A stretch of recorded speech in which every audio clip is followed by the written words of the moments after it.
Please remain standing while the colors are retired. Delegate, right, peace! Forward, who?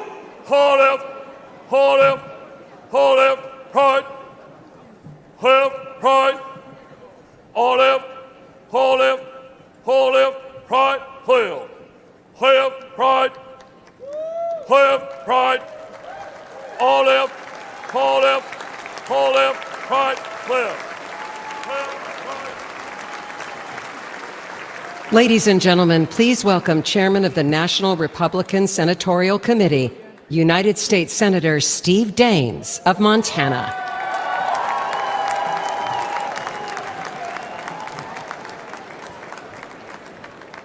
Wow, how about that national anthem sung by Mary Milburn?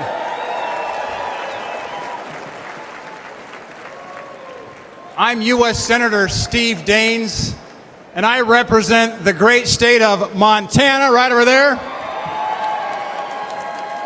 You know, when I was a kid growing up in Montana, my grandma taught me an important lesson, and that is to have a thankful heart, to count your blessings. So this morning, as I was headed down to breakfast, I thanked God for my sweet wife, Cindy, of 37 years. I thanked God for our 4 children and their spouses. I thanked God for our 6 grandchildren. And then I thank God that in 6 months, Joe Biden will no longer be president of the United States.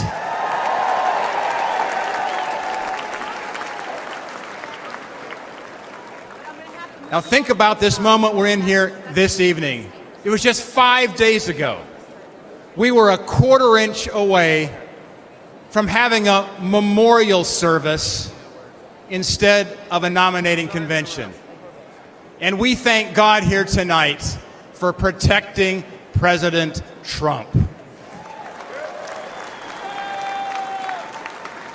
But we have important work to do, because going forward, we must fight, fight, fight. And I will tell you, as chairman of the National Republican Senatorial Committee, I'm working with President Trump to win the Senate majority and to fire Chuck Schumer.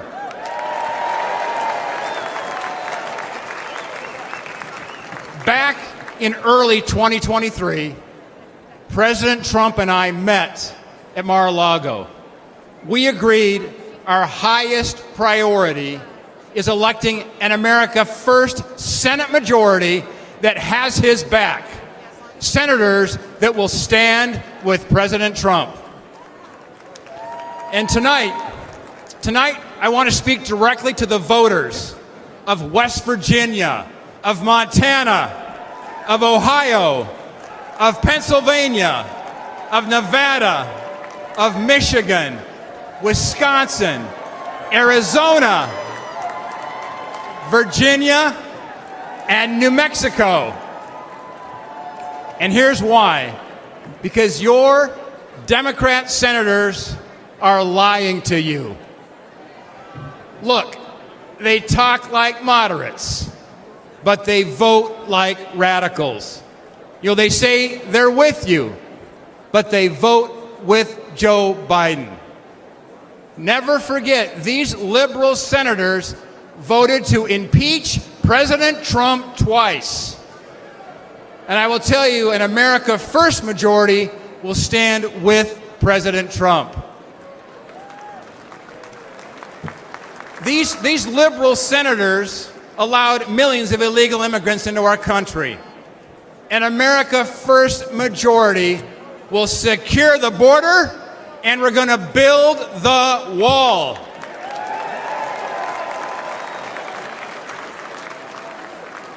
These liberal senators shut down the Keystone Pipeline.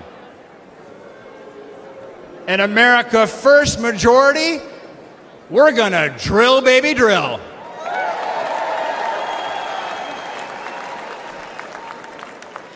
These liberal senators want to take away your Second Amendment rights. Those are fighting words back in Montana. An America First majority will protect your precious right to keep and bear arms.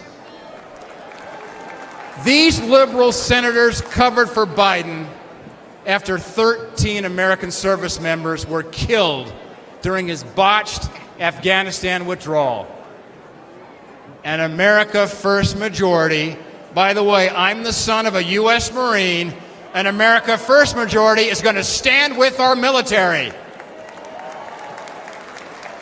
These liberal senators stood with anti-Semitic mobs.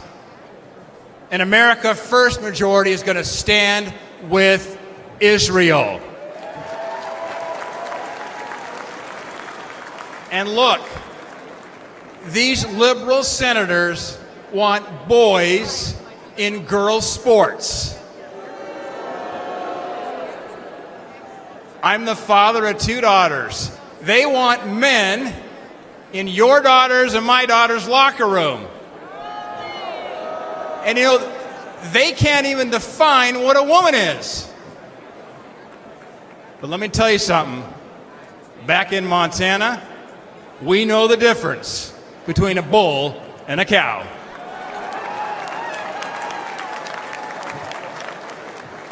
We must replace these liberal senators with great Republican leaders like Jim Justice and Baby Dog in West Virginia, like Tim Sheehy in Montana, like Bernie Moreno in Ohio, like Dave McCormick in Pennsylvania,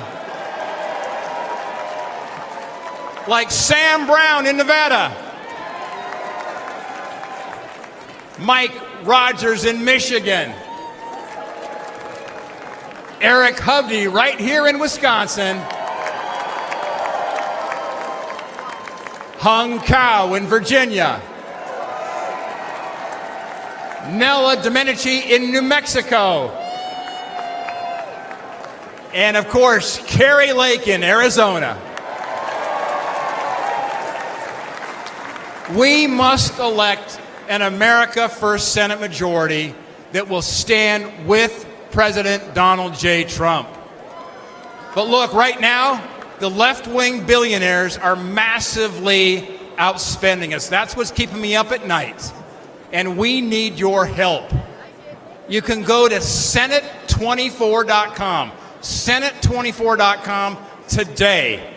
Help us fight back. Because together, we're going to win back the Senate. We're going to grab that gavel out of Schumer's hands. We're going to deliver a historic victory for President Trump. And we're going to make America great again. God bless you.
and Congressional Committee, Congressman Richard Hudson of North Carolina.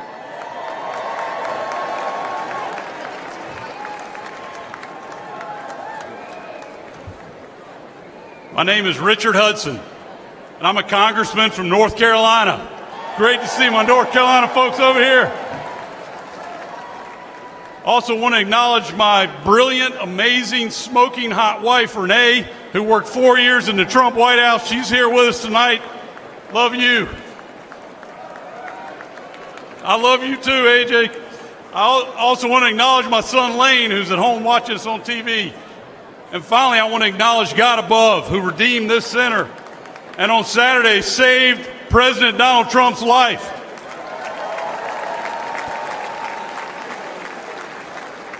Now, my job as NRCC chairman is to grow the House majority. But in my district of North Carolina, we have the largest military base in the world, Fort Bragg, home of the Airborne and Special Forces. The men and women there, the men and women at Fort Bragg are willing to give their lives for the flag. And if they make that ultimate sacrifice, that same flag accompanies them home on that final journey. They deserve a commander-in-chief who respects them and who honors their service. Ladies and gentlemen, Donald Trump is that commander-in-chief.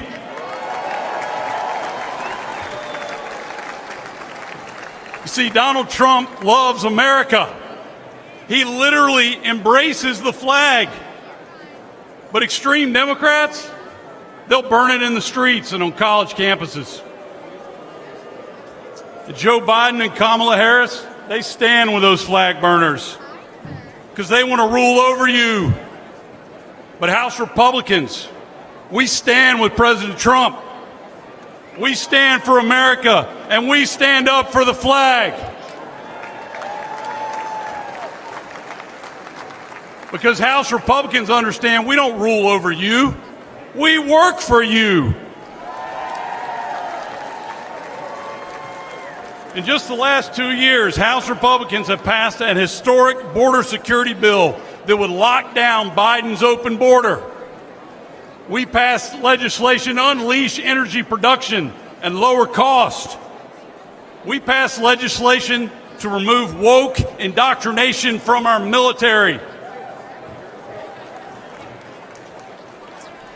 We passed the Parents' Bill of Rights because we think parents ought to make decisions about how their children are educated.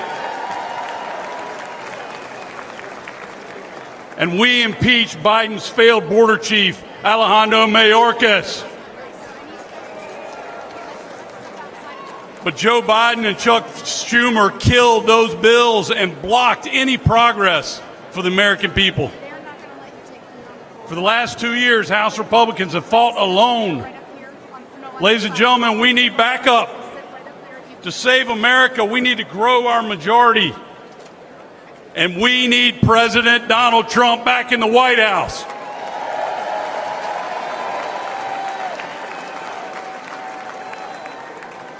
A Republican House is also essential to ensuring Donald Trump's success as our president. Can you imagine? Can you imagine what Nancy Pelosi's protege, Hakeem Jeffries, would do if he was Speaker of the House to undermine Donald Trump? If Democrats control the House, they'll block every tax cut, budget, border bill, and crime bill that he proposes.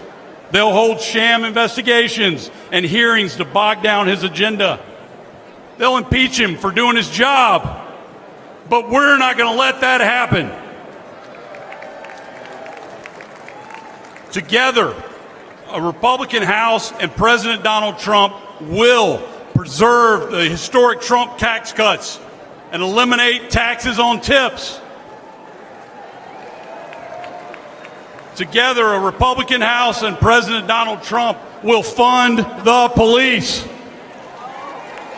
We will rebuild our military.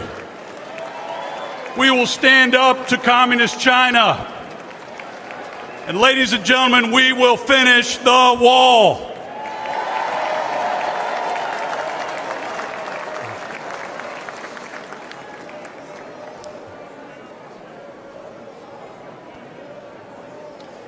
House majority will make Donald Trump's second term even more successful than his first. So let me ask you, let me hear from you. Who can we count on? Who can we count on to return us to unprecedented American prosperity? Who can we count on to stand up to our enemies? Who can we count on for a secure border and safer neighborhoods? Absolutely right. We can count on President Donald Trump. So let's work together. Let's elect President Donald Trump. Let's grow our House Republican majority. Together we can make it happen. Thank you. God bless you. God bless Donald Trump. And God bless America. Thank you. Ladies and gentlemen, please welcome American businesswoman Diane Hendricks.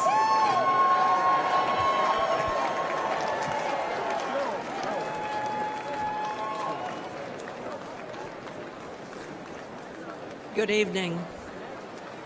My name is Diane Hendricks. And I'm living proof that the American dream is possible with hard work and determination. I grew up on a dairy farm in Wisconsin. I was one of 9 girls, no boys. I dreamed of moving to the city and wearing a blue suit. But at the age of 17, I became pregnant. That was not part of my plan. But I truly believe that every life is a sacred gift from God.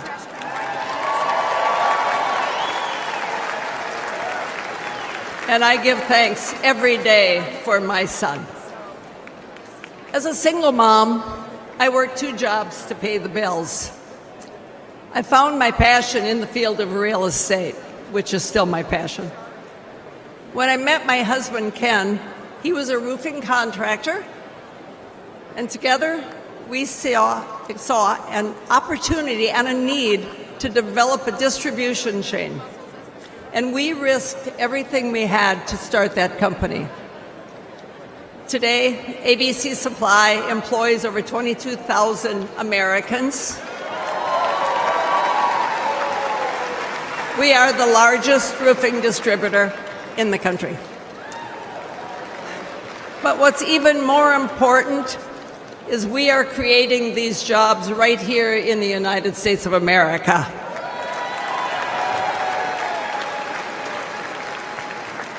I lost my husband 16 years ago. It was the toughest time in my life. Thank God I had our 7 children to be my support. But I had to decide whether to fight or fold. And I chose to fight.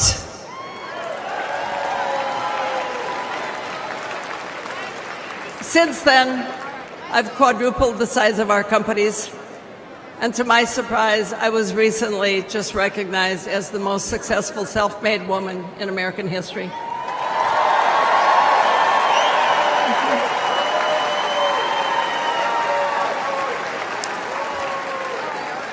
So to all of you aspiring entrepreneurs out there, if I can make it, you can make it too. My success story as a teenage mom without a college degree was only possible because I was so blessed to be born in the United States of America. But today, the American dream is under threat. Since Joe Biden and Kamala Harris took over the offices, prices have risen over 20%. Aspiring entrepreneurs can't afford to take out a loan at 7, 10, 15% interest. Regulations have surged, and the administration has proposed $7 trillion in tax increases. I know how hard it is to build a company from nothing. And we need a president who understands that too. We need a builder back in the White House.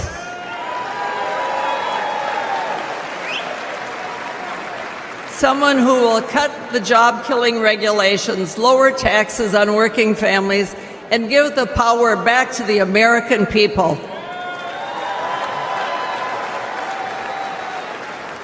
In life, it's easy to quit, and it's very hard to win. President Trump is not a quitter. He's a fighter, and I am confident that if we do all of our part, we can and we will win right here in Wisconsin. And he will win for America over the next 4 years. Thank you. God bless you. God bless America. Ladies and gentlemen, please welcome Ms. Diane Evans, volunteer and Republican Executive Committee woman from Palm Beach, Florida.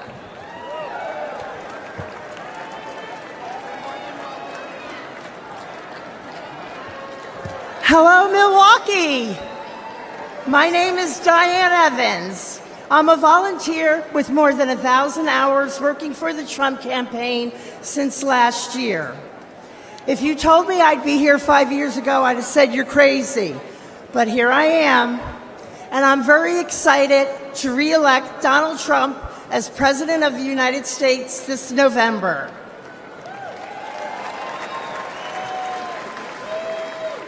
I've never spoken at a convention before. I've never used a teleprompter before.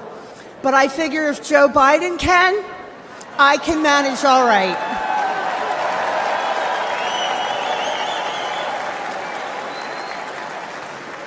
I'm pretty new to politics. I voted my whole life, but I've never got involved as a volunteer. I was busy raising my family, spending time with my husband, starting a small business, and walking the dog. Moms are busy people. When it came to politics, I always figured let everybody else take care of it. But then the 2020 election happened. After that, you better believe I got involved. I joined my local Republican Executive Committee.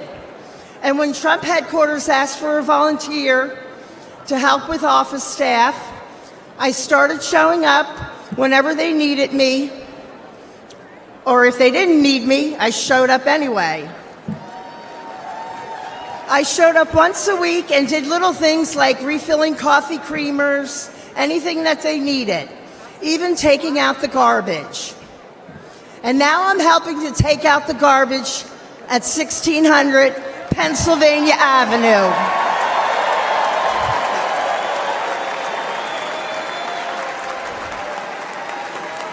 As long as I can remember, these politicians have said what they think we want to hear, then they do just what the hell they want.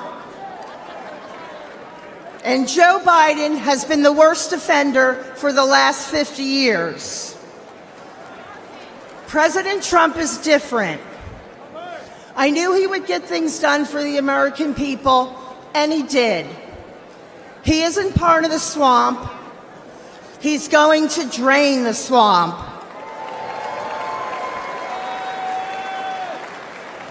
The Democrats are going to do everything in their power to stop him. We can't rest for a minute. If you're not sure how to get involved, reach out to your local Republican Party. And most important, get out and vote Republican on November 5th.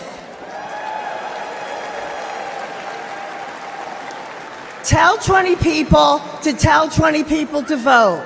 That's how we can get our landslide. And they can't cheat or rig their way out of a landslide. I know that together we can win. We can all take out the garbage in Washington, D.C. And we can make America great again. God bless President Trump, and God bless Team Trump, and thank you so much. I'll see you all out there.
United States Small Business Administration, Linda McMahon.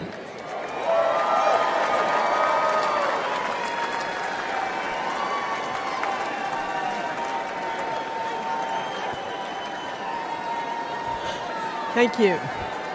Well, hello, Milwaukee, and good evening, America.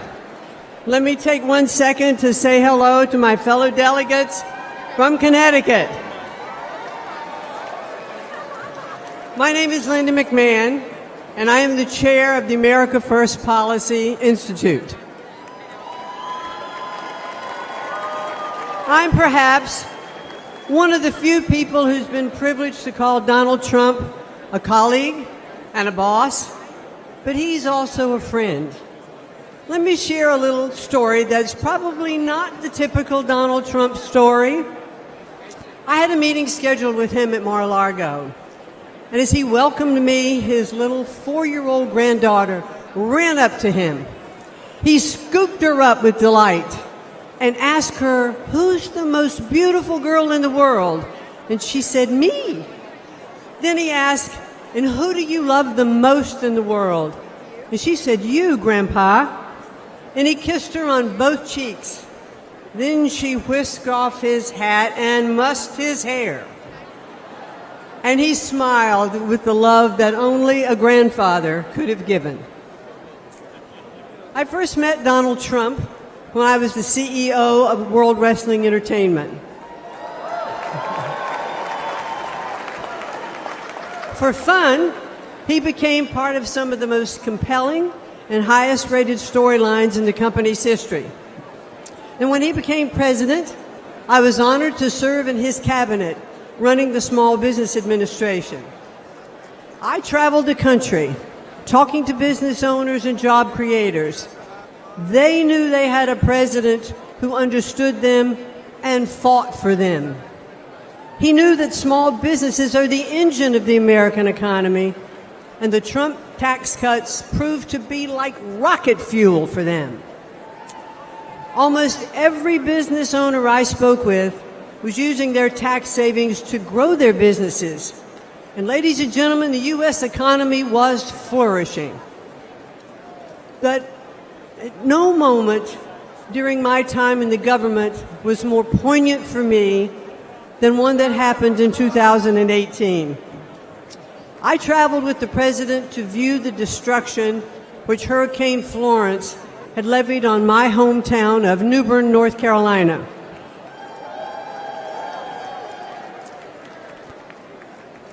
I stepped off of Air Force One and walked side by side with the President of the United States through the hangar where my father had been a shop foreman and my mom had been a budget analyst. I watched Donald Trump walk through neighborhoods of my childhood, comforting those who had suffered such great damages. Because he was a builder, he talked to them about what it would take to rebuild, what kind of materials they should use. And he didn't just show a personal interest, he was one of them. But now Joe Biden and the Democrats want to penalize small businesses again by hiking their taxes. But when he's reelected, Donald Trump will make those tax cuts permanent. And he will also offer new tax cuts like no taxes on tips. Instead of taxing American companies, Donald Trump put tariffs on China that raised billions of dollars and protected American industries. And if reelected, he'll do it again. President Trump is a job creator and the best friend American workers have ever had in the White House. He is a champion of the forgotten men and women, as I have experienced firsthand. But the media doesn't like to acknowledge that very often. Donald Trump is not only a fighter, ladies and gentlemen, he is a good man.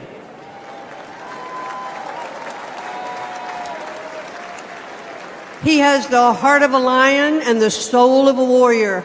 And I believe that if necessary, he would stand at the gates of hell to defend our country. He loves this country, and he would do anything to defend it and to protect us from all harm. I am confident that he will make America great again. And why? Because he did it before. So I ask all of you here tonight, and those of you who are watching from home, to re-elect Donald J. Trump as the 47th President of the United States. Thank you, and good night. Everywhere you look, the Trump economy crushes the Biden economy. Gas prices? They were low under President Trump, then skyrocketed under Biden. And credit card fees have increased 50% under Biden. Grocery store prices? Everything from meats and vegetables to apples, now astronomical under Biden. Take-home pay? Up $6,000 under President Trump. Under Biden, Americans' income has gone down 3 straight years. Mortgage rates? They were low under President Trump. Now they're punishing under Biden. And personal and retirement investments? Up 40% under Trump. Under Biden, your investments fell, along with other things. President Trump, he'll make America's economy strong again.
Please welcome the 70th United States Secretary of State, Mike Pompeo.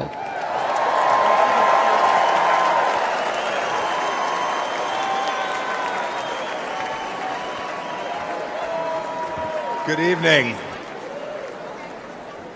Good evening, my fellow Americans. It's great to be with you. A special shout out to Kansas over there, my good friends from Kansas.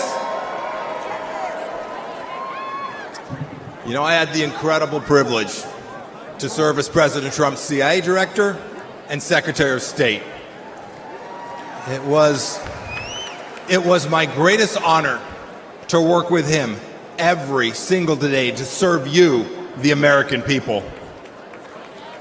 Now you all are paying attention, so you know what the Trump administration achieved, but it's worth going through a few of these accomplishments.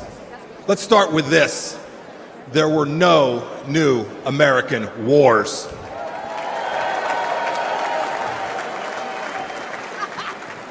Our border, our southern border, closed.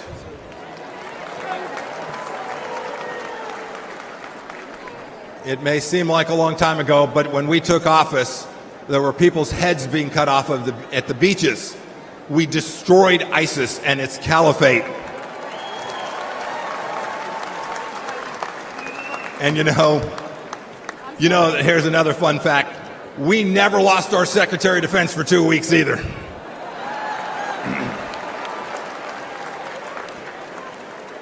You'll remember, for those 4 years, the evil of Vladimir Putin was held at bay. When we walked out, January of 2021, the Iranian regime was afraid, and the people of Israel were strong and secure, and we treated them like the friend and ally that they need to be. Everywhere we went, religious freedom was protected. We held 3 summits in North Korea, and North Korea was quieted. We'd begun an honorable exit from Afghanistan, and not a single Chinese spy balloon flew across the United States of America. 4 years. Had I been the Secretary of State and a Chinese spy balloon flew across our country, I would have been the former Secretary of State, and rightfully so. You know, under President Trump, the Chinese Communist Party, which to this day presents the greatest threat to our nation from outside of our country, we confronted it like never before. Look, ladies and gentlemen, in short, we put America first every single day.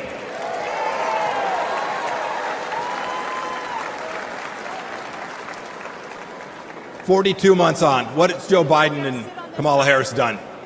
And their leftist handlers, what have they delivered to us for security and prosperity? Almost nothing. Let's start with this. You saw some of them last night. 13 new Gold Star families from Afghanistan. As an Army veteran, I want to speak to everybody who served in Afghanistan. I'm disgusted by the Biden administration's incompetent pullout from that country.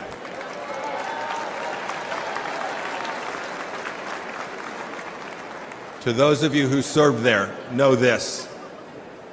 Know that your service was honorable, that you saved American lives, and that the Pompeos love and admire you for what you did for America. Thank you, and God bless each and every one of you.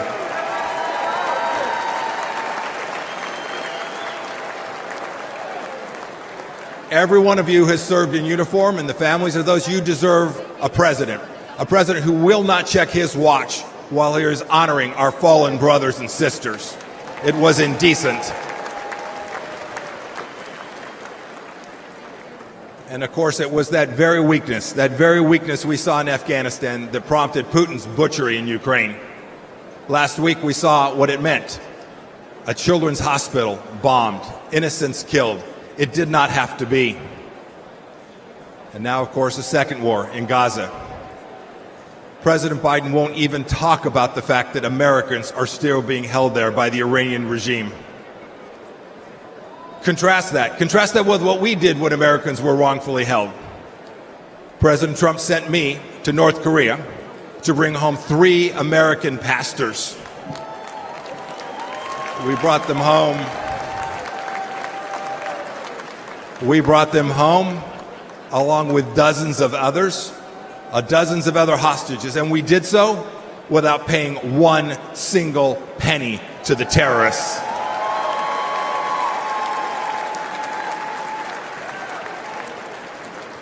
And what about Iran today? When Joe Biden eased up on President Trump's maximum pressure campaign, we gave money to the Ayatollah so he could cut more checks to the genocidal maniacs who conducted barbaric attacks in Israel. And now, of course, closer to home, a massive national security challenge. Our southern border is a welcome mat. It's a welcome mat for Islamist terrorists, drug dealers, Chinese spies, and violent criminals.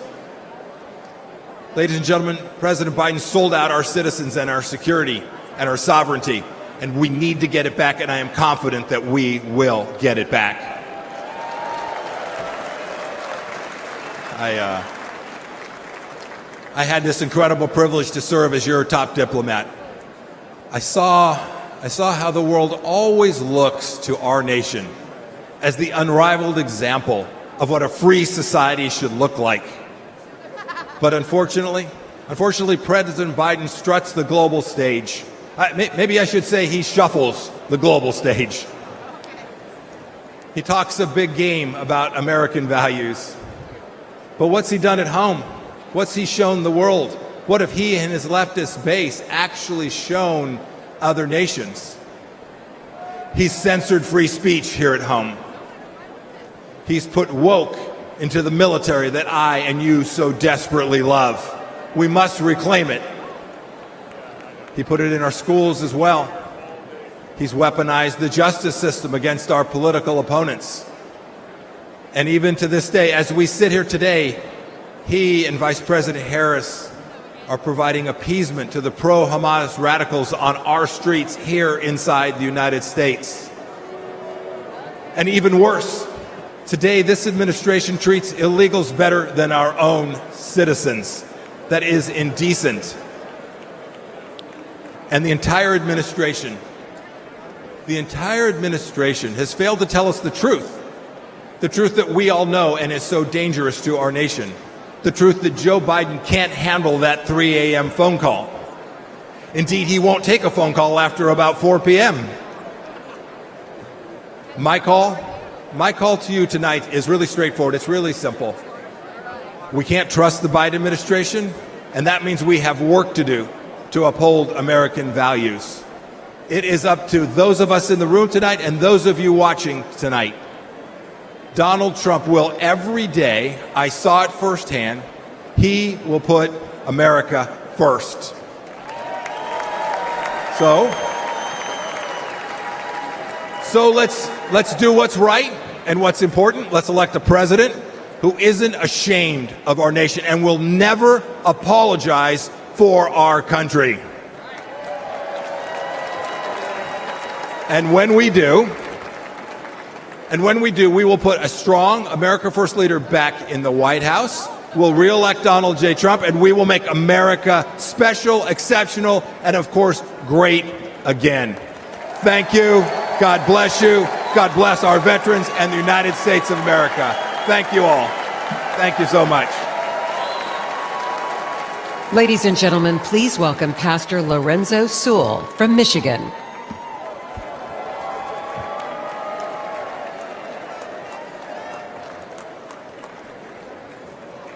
My name is Pastor Lorenzo Sewell. I have the honor and the privilege of being the senior pastor at 180 Church. And we were blessed last month to have President Donald Trump come to Detroit, Michigan. Let's go! Can you imagine it?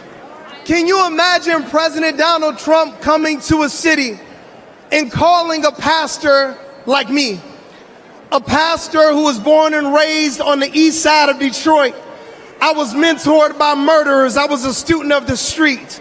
but I had a radical experience with Jesus Christ that changed my life forever.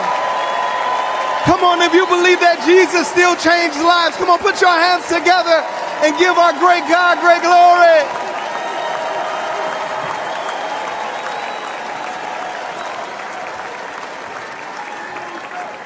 President Trump came to a church that is in a Democratic stronghold. He came to a church to listen to average, everyday Americans like you and like me. He came to a church not to speak to us, but to listen to us. He came into a church, and a lot of people, they were upset.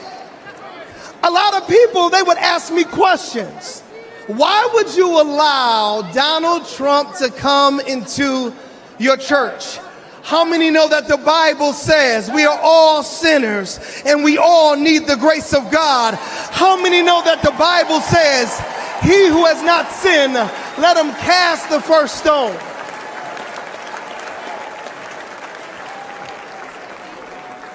President Donald Trump, he came during his birthday weekend. Let me ask you a question. Grand old party, what would you do for your birthday if you were worth $6.7 billion? What would you do for your birthday? Would you come to Detroit? Would you come into the hood? He came to the hood because he cares about average, everyday Americans.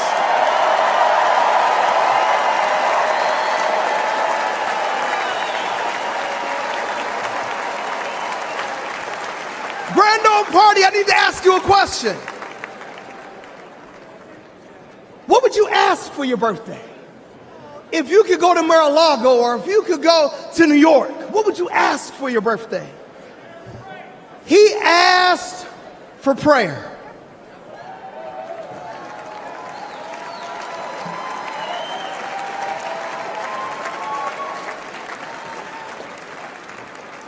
I believe that prayer is preventative and prayer is proactive. I believe that praying in the name of Jesus changes everything.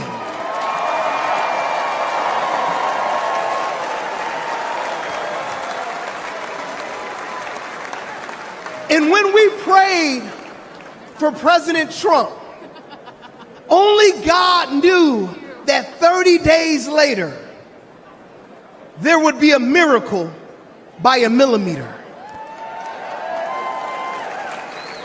Only God knew that if we prayed for him during his birthday, there would be a miracle by a millimeter.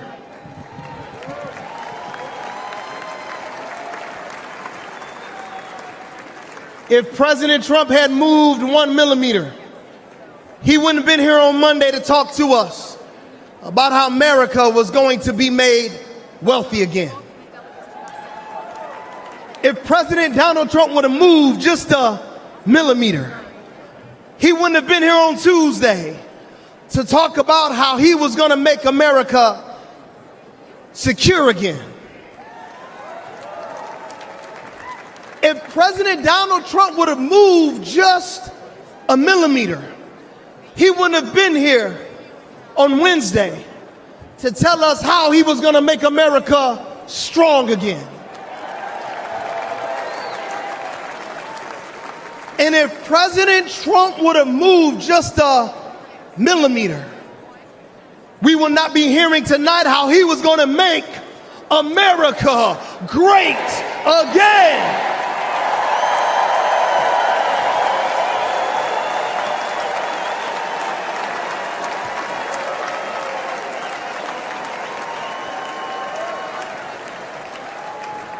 Before I take my seat, I just got to talk to you about something called providence and something called sovereignty. God's sovereignty is his ability to be able to do what he wants when he wants because he's God. And God's providence, it's when he does what he wants, when he wants for all of you.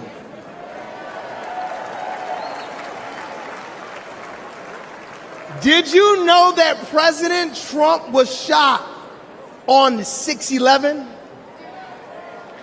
And do you know that Ephesians chapter number 6, verse number 11 says, be strong in the Lord and in his mighty power.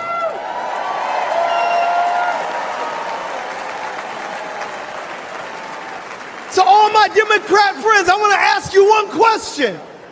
Do you know anybody that was the 45th president? He was convicted of 34 accounts. He raised $53 million in 24 hours and could be the 47th president of the United States in America. And he was shot one time. Do you know anybody like that?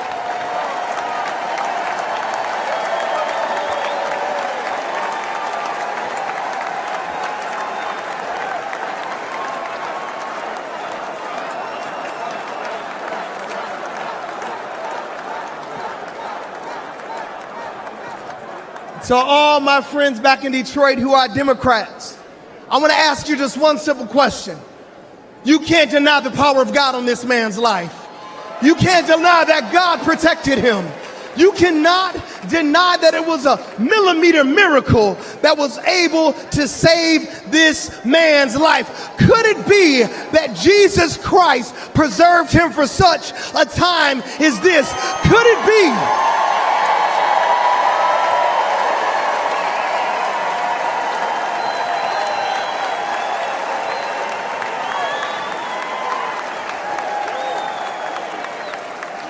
Could it be that when we prayed for him when he came to the round table in Detroit, that Jesus asked and he received, that we sought him and then he found protection?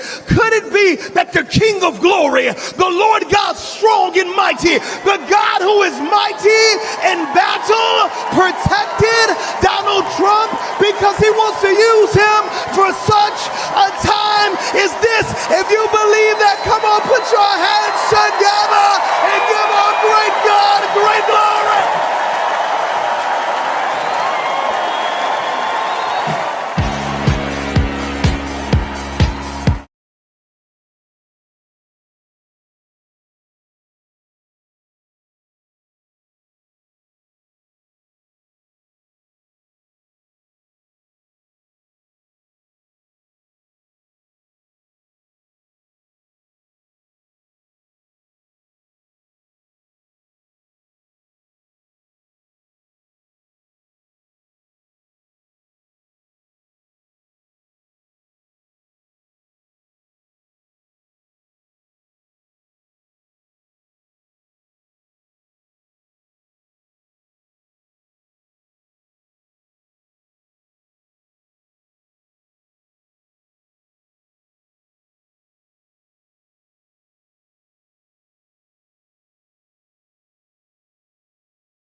It's an honor to be here this evening.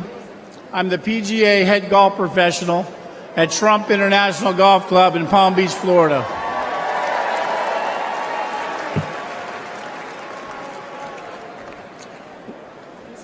We all know that President Trump loves his family because we see that. And we all know that President Trump is willing to die for our country because we just witnessed that.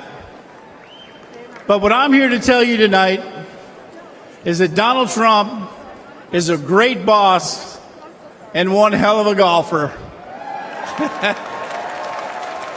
At our club championship in March, I watched President Trump hit a perfect 210-yard 4-iron to within 10 feet of the hole. Yep. He needed to sink that putt to win. Do you think he sank it? You better believe he sunk that putt. Donald Trump, 21 club championships.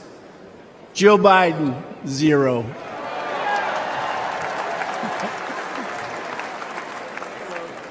For non-golfers out there, that's a pretty good record. That's real good. That's not good, that's great. 25 years ago, I was working multiple jobs. And one of those jobs was caddying at Trump International. And that's where I met Mr. Trump. My caddy job eventually would turn into a full-time job. One day, I was out caddying for Mr. Trump when he mentioned to me that he needed to find a teaching pro. He knew I could play, so he said, tomorrow, dress like a golf pro and come out and play golf with me.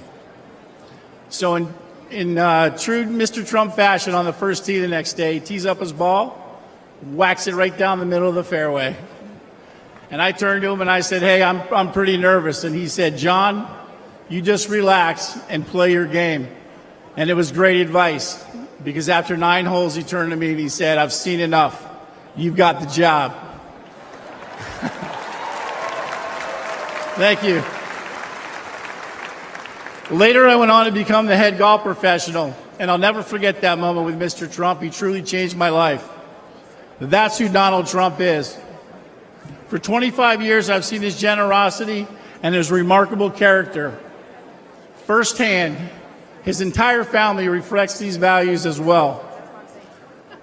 With all the hate the president gets, I think to myself, how can someone go through all this? He could have chosen a quiet life. He could have played more golf. But he cares so deeply about America and our people. He just keeps working, and he does it for us.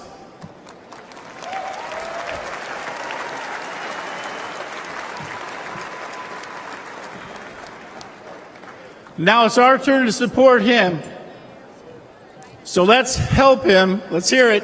Make America great again. That's it. Thank you, President Trump, for believing in me and in our country. As much as I'll miss him in the White House or in the clubhouse, we need to vote him back in the White House. Thank you very much.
Good evening, Milwaukee. I'm Zach Witkoff. I am deeply honored to stand before you tonight and introduce my father. This moment holds special significance as I'm about to become a father myself. Thank you. The nation my son is born into in December will be shaped by the choice we make this November. I saw my father's remarkable journey from relying on a small loan to becoming one of the country's most successful developers. He showed me that success comes from hard work, not handouts.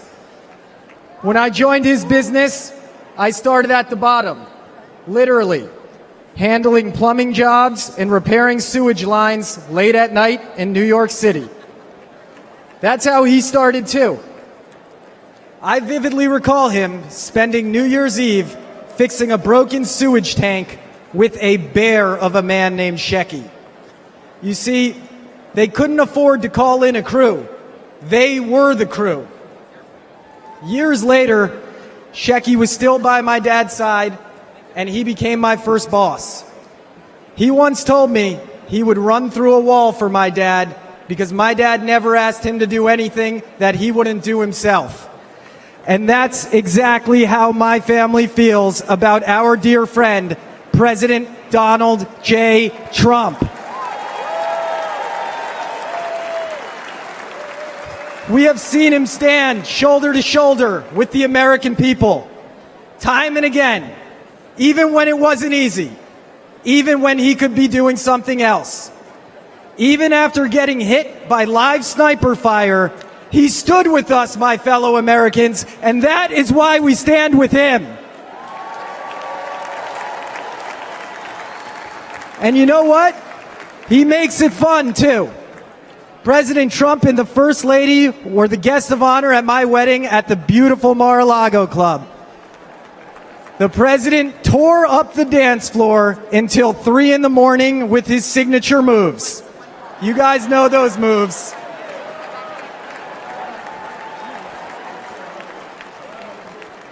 The essence of what my dad taught me: hard work, unwavering loyalty, and perseverance. That is the essence of Donald Trump.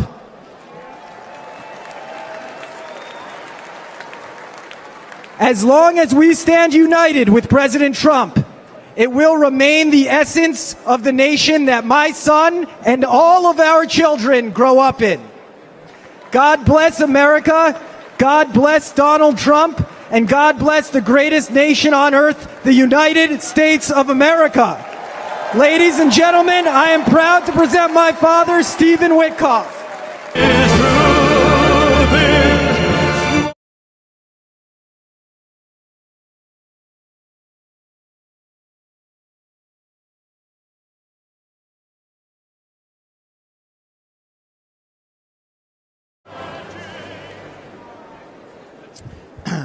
Good evening, everybody.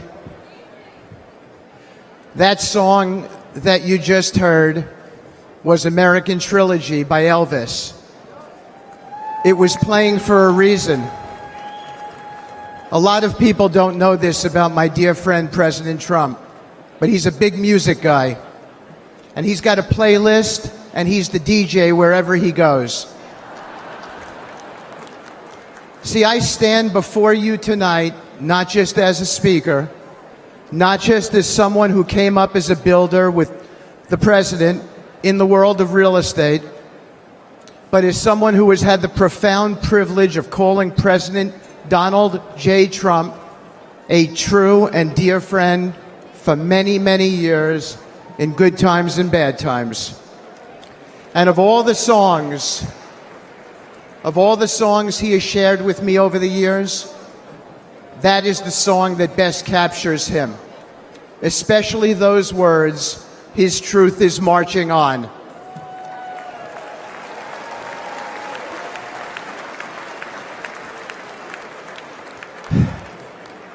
I thought of that song after my dear friend was shot a few days ago. I gave him a call. I expected to leave him a voicemail, So it surprised me when he answered the phone. His first words surprised me as well. He'd just come within an inch of his own life ending, but he picked up the phone and said, "Hi, Steve. I'm really glad you called. How are you? How are your kids?" It surprised me, but it shouldn't have. I know this man very well. President Trump is as kind and compassionate a man as I've ever met in my lifetime.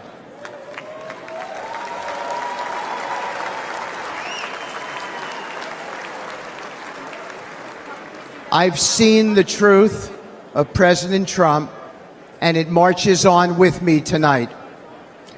I know that many here and watching at home have felt that kind of a connection with the president.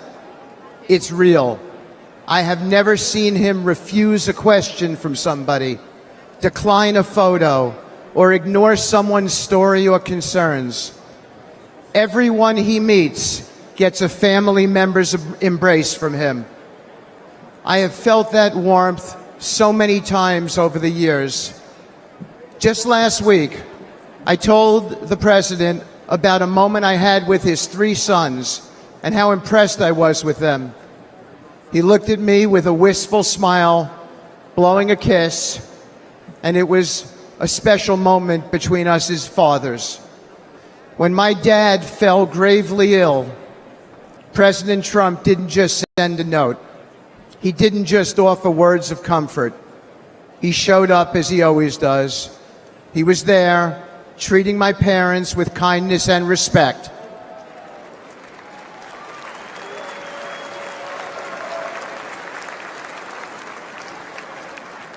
Including my mom, who's 91 and here tonight dressed in red and is going to be voting for the president.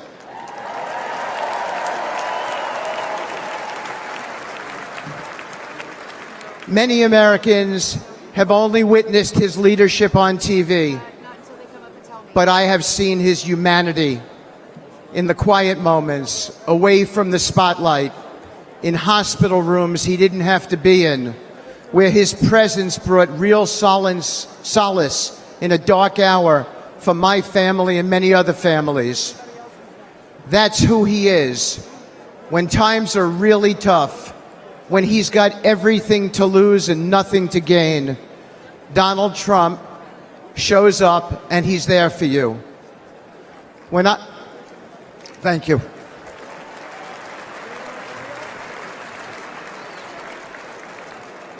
When I lost my boy Andrew to an opioid overdose, the pain was unbearable. But as usual, Donald Trump showed up. After he became the President Trump, even amid all the responsibilities of his office, he reached out and invited me to speak about Andrew at a conference on opioids hosted by the First Lady, providing a platform to honor my son's memory.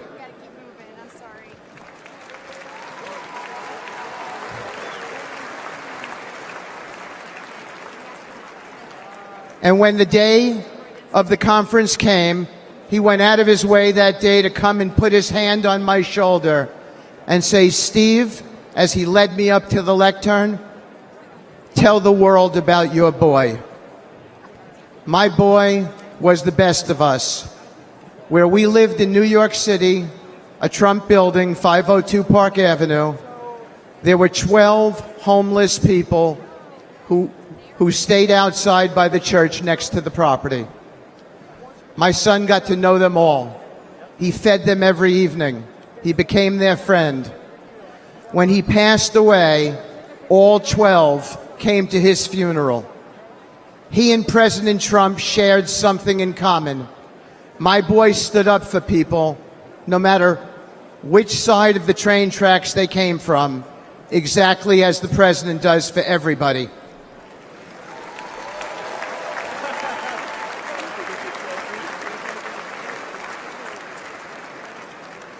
Standing here today, I still feel my boy's hand on my shoulder. After Andrew passed away, I found myself clinging to my son's memory, even his things. His college ID is in my pocket right now. I wear his ring since he died. And I came today with his watch on. I kept his guitar too, and thought I would keep that guitar forever. But I gave it to my dear friend, Andrew's friend, and fellow music lover, Donald Trump.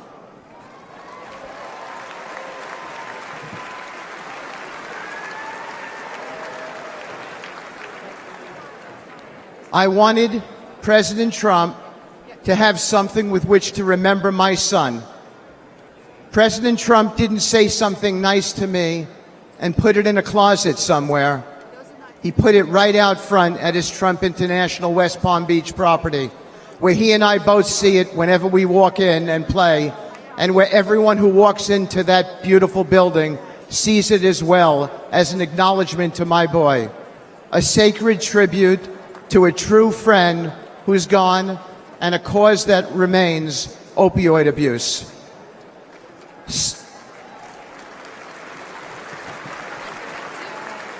Thank you.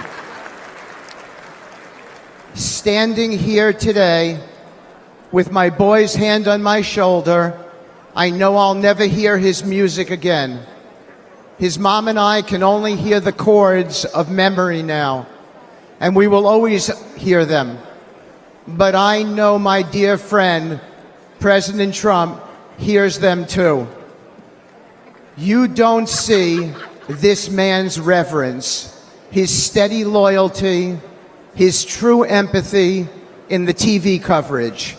But this is the truth about President Trump, the man I have come to know and admire and love, a man whose truth is marching on. It is a dark hour for America, but there's nobody I trust more in this moment than this man. A man who in the darkest hours shows up, listens, cares, and always acts. The kind of man we need now to be the 47th President of the United States.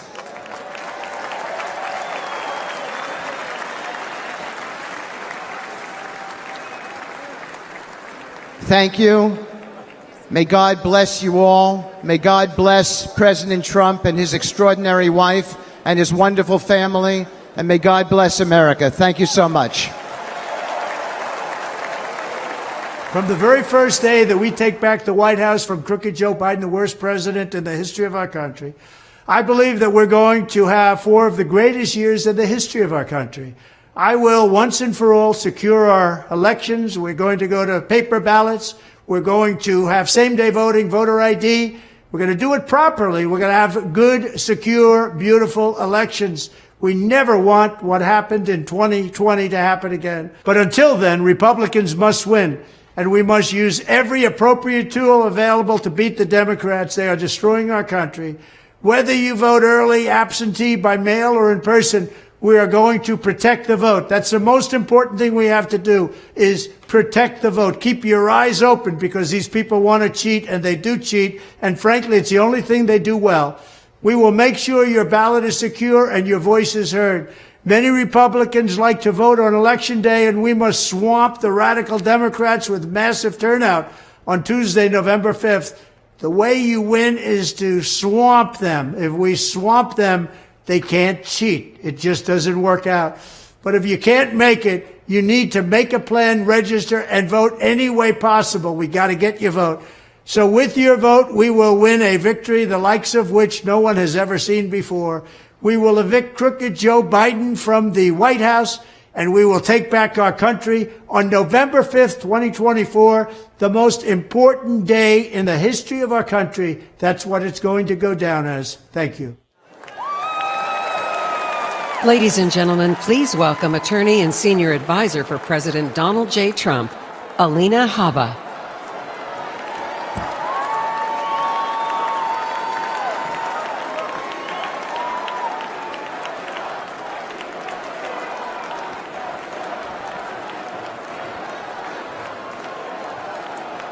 Good evening, America.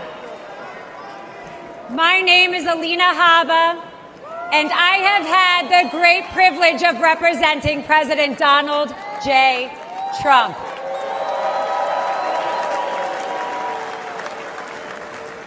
Now, I know you're all used to hearing me shouting outside a courthouse, but tonight, I want to take you behind the law and behind the headlines and share with you a side of President Trump that reveals his character, his kindness, and his commitment to saving this great country.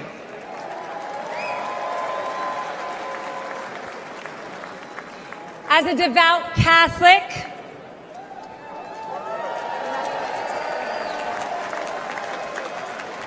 a proud first-generation Arab-American woman, and a feisty Jersey girl who is fed up with far-left corruption in Washington. President Trump championed my journey, empowering me to be who I became today. His unwavering support not only shaped my career, but has inspired other young women with big dreams. President Trump loves this country. He does. And he lifts up those around him.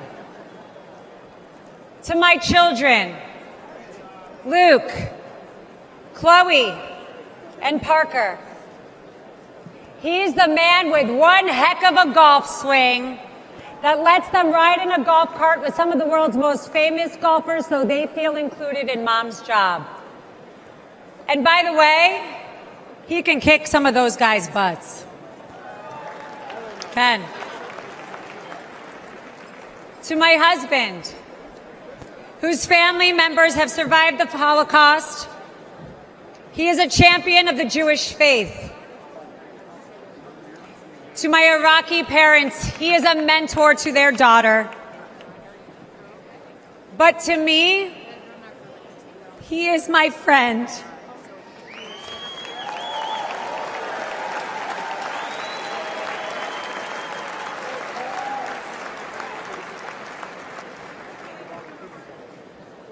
Not too long ago, a supporter shouted, "God bless you and President Trump," in the middle of Manhattan after one of our trials. Little did that man know that I was on the phone with the president himself. And he immediately asked me to pause, give the man my phone, and spent time speaking to him and thanking him for his support.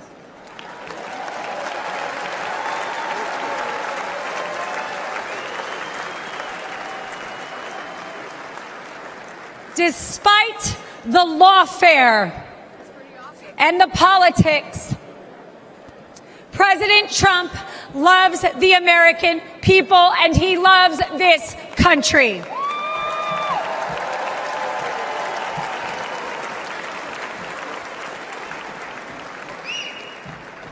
For decades, the Trump Organization transformed skylines and created thousands of jobs.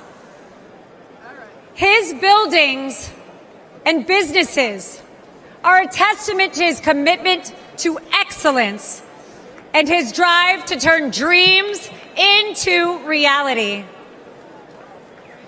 But his greatest construction project was yet to come. The left has tried to demolish President Trump, but there is no bulldozer big enough or strong enough to remove the legacy that he has built or the future he is creating.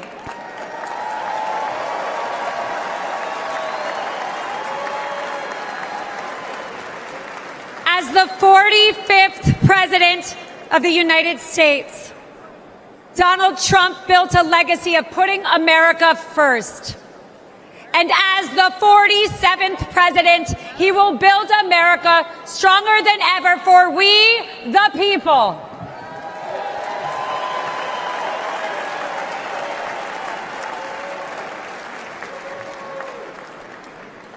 As we stand on the brink of a new chapter in America's story, I am reminded of the country my family fled 4 decades ago.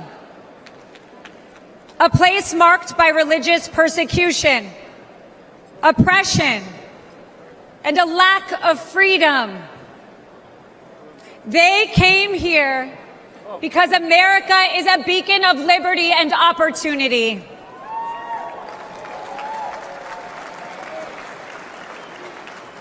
It is now our duty to protect the values that define us and keep this the greatest nation on earth. Amen.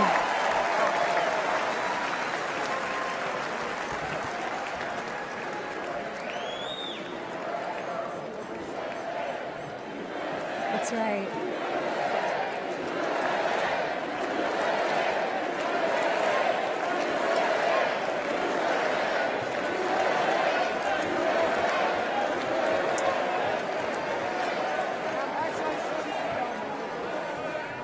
Every attack on President Trump only strengthens our movement.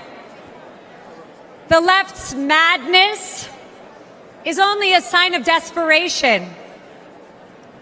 Sham indictments and baseless allegations will not deter us. Because the only crime President Trump has committed is loving America.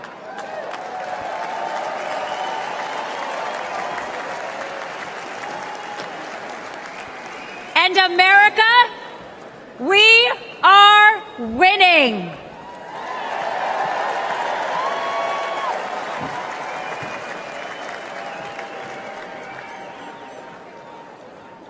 Outside of his family and our country, President Trump also has another love: music. A few years ago, he wanted me to hear a new song he had selected for an upcoming rally. I could hear it blaring in the background at Mar-a-Lago. He landed on a song called "Hold On, I'm Coming."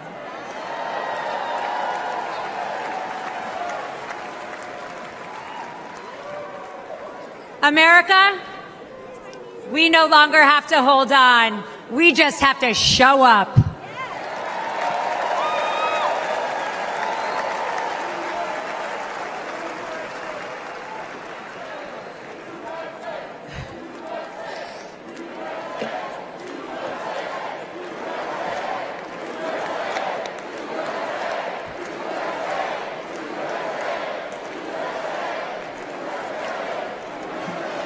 So if you're ready to end the Democrat destruction, and if you're eager to unleash the best America has to offer, then let's send Donald Trump and J.D. Vance to the White House in November.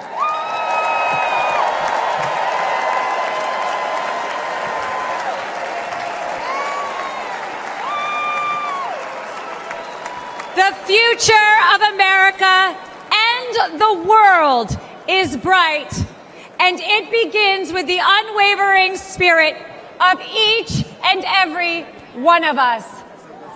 Because of the resilience and the leadership of my friend, President Donald J. Trump.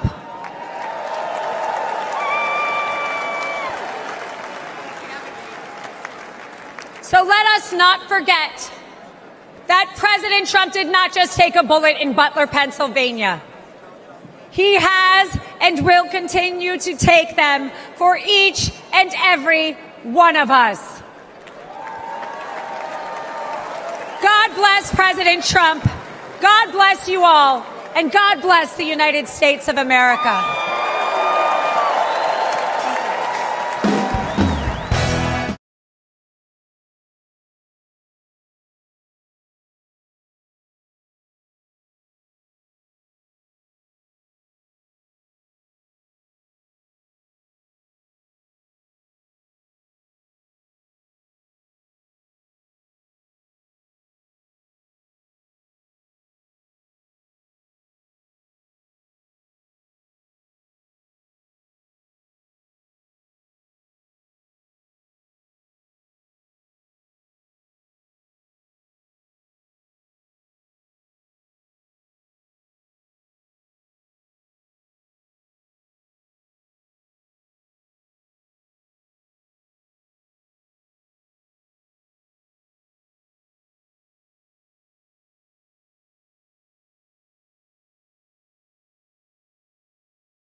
questions for you. All of you will go to the polls, who stand there in the polling place and make a decision. I think when you make that decision, it might be well if you would ask yourself, are you better off than you were 4 years ago? Is it easier for you to go and buy things in the stores than it was 4 years ago? Is there more or less unemployment in the country than there was 4 years ago? Is America as respected throughout the world as it was? Do you feel that our security is as safe, that we're as strong as we were 4 years ago? If you don't think that this course that we've been on for the last 4 years is what you would like to see us follow for the next 4, then I could suggest another choice that you have. President Trump. He'll make America great again.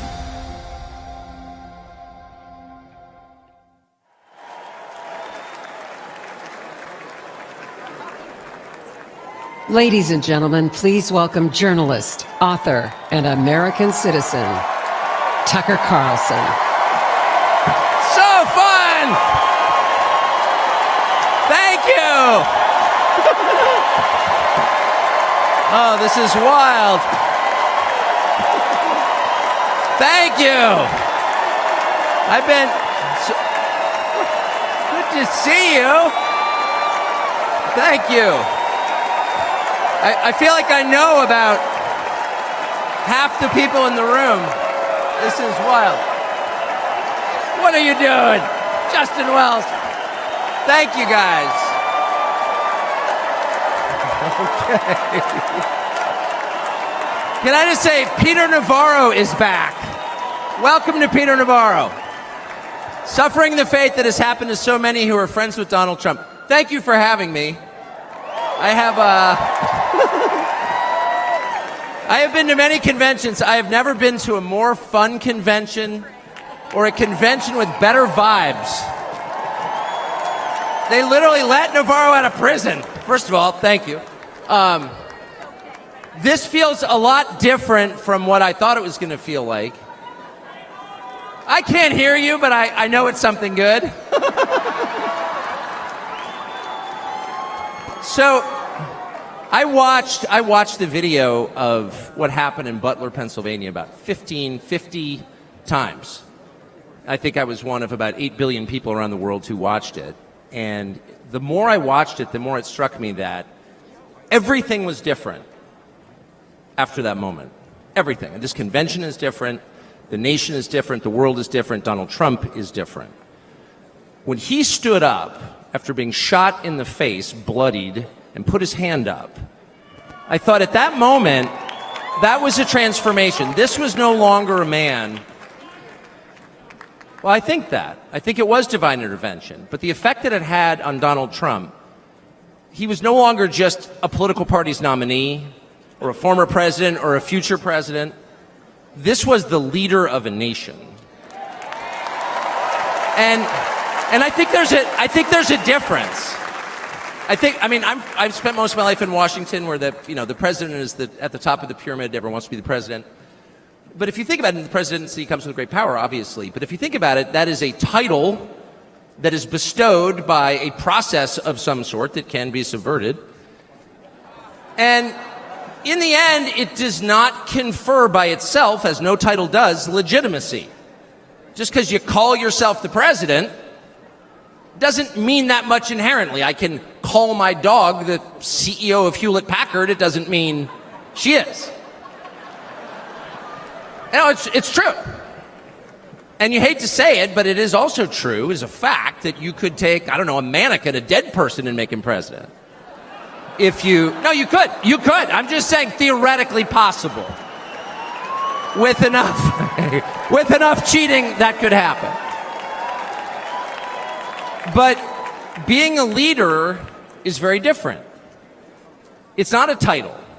It's organic. You can't name someone a leader. A leader is the bravest man. That's who the leader is. That is true in all human organizations. This is a law of nature. And in that moment, Donald Trump, months before the presidential election, became the leader of this nation. That was the most obvious to me. And I have to say, you know, I think it changed him. He reached out to Trump within hours of it that night. And what he said to me that night, having just been shot in the face, he said not a single word about himself. He said only how amazed he was and how proud he was of the crowd, which didn't run. And I thought two things. The first thing I thought was, well, of course they didn't run. His courage gave them heart. A leader's courage gives courage to his people. And the second thing I thought was, this is the selfish guy I've been hearing about for 9 years? Really? Not a word about himself? About his people, period. And the second thing I noticed, which I don't think anyone has remarked upon in public, but I'm just going to since I don't have a script, like why not, is that he turned down the most obvious opportunity in politics to inflame the nation after being shot. To inflame the nation, which is an opportunity that almost every other politician I've ever met, and certainly his opponents, would have taken instantly. And they would have said, well, what is this? How did he get shot? Like, how did this happen? And those are real questions that we have to get to the bottom of. But in the moments, the days, the week after the shooting, he did not say that. He did his best to bring the country together. And I thought, this is the divisive figure? This is the irresponsible person? No. This is the most responsible, unifying behavior of a leader I think I've ever seen. So the question is, where is he leading us? And I could go on for hours, but let me just sum it up. I do think the entire point from the famous escalator ride 9 years ago until today of Donald Trump's public life has been to remind us of one fact, which is a leader's duty is to his people, to his country, and to no other. That's the point. That's the only point. And another word for this is democracy. Democracy, in case you're a little sick of being beaten in the face with democracy on television, actual democracy is the proposition that the citizens of a country own that country. They're not renters, they're not serfs, they're not slaves, they are the owners of the country. And for that to be true, their leaders have to represent them, which is another way of saying they have to do what the people want them to do, or a close approximation thereof. But if they completely ignore what people want, not just 1 year, but generationally, say for 50 years, then it may be, I don't know what, it's not a democracy. And so I think the entire Trump project, paradoxically, is attacked as an enemy of democracy, is to return democracy to the United States. Hey, let's pay attention to what people actually want. And the lack of interest in that question in Washington is something that ultimately drove me out of the city after 35 years. Lawmakers stepping over the prostrate bodies of their fellow citizens ODing on drugs to go cast votes to send money to some foreign country. Yeah, actually, we've lost more Americans from drugs in the past 4 years than we lost in World War II. Yeah. Our bloodiest war. More than we lost in World War II. Does anybody care? It is pathetic. It is pathetic. And do you hear a single word from Washington about doing anything about it? We know where the drugs are coming from. We know the supply routes. The U.S. military spent billions bombing the Ho Chi Minh Trail. You don't see our commander-in-chief suggesting that we use our military to protect our country or the lives of its citizens. No. That's for Ukraine. And it's too much, actually. It's too insulting. It's too insulting. It's a middle finger in the face of every American. It's a very clear statement, which is unmistakable. And that is, we don't care about you. And Donald Trump, whatever you say about him, and I think he's a wonderful person. I know him well. By the way, the funniest person I've ever met in my life, actually. You can't be funny without perspective. Or without empathy, which is true. But everything else about Trump aside, he actually cares. Because he's interested in the people who live here, because that's his job. A father's job, his duty is to his family. An officer's duty is to his men. A president's duty is to his citizens. And he seems to be the only one who thinks that. And in his choice for vice president, J.D. Vance, he's made that really clear. J.D. Vance, I'll say this about him, is a thoroughly decent man, and I'll just admit it, a friend of mine, one of the very few politicians in Washington who actually is very close to his own wife, which is wonderful to see. And she's wonderful, actually. But J.D. Vance has views that are closer to Trump's voters than anyone else in Washington in office. Therefore, he's the vice president. That's called democracy. So I will stop on just one point, and that is what's happened over the past month since the debate, and particularly on Saturday in Butler. I think a lot of people are wondering, what is this? This doesn't look like politics. Something bigger is going on here. I think even people who don't believe in God are beginning to think, well, maybe there's something to this, actually. And I'm starting to think it's going to be okay, actually. I do think that. In the day after the midterm elections in 2018, Antifa came to my house. The Democratic Party's militia, okay? I was at work. It was obvious when I was at work because it was public. My wife was home alone. They tried to come in through the front door. They terrorized her. She hid in our pantry. It was on television. It was horrible, actually. It was, I mean, I'm not whining about it. I wasn't getting shot in the face, but it wrecked our day. And the next morning, we're lying in bed, and the phone rings for my wife, and it's Donald Trump, who's not like a regular text buddy of Donald Trump's. She picks it up. Hello? Susie, it's Donald Trump. And it's coming through. I could hear it. You know, I'm lying in bed. Whoa.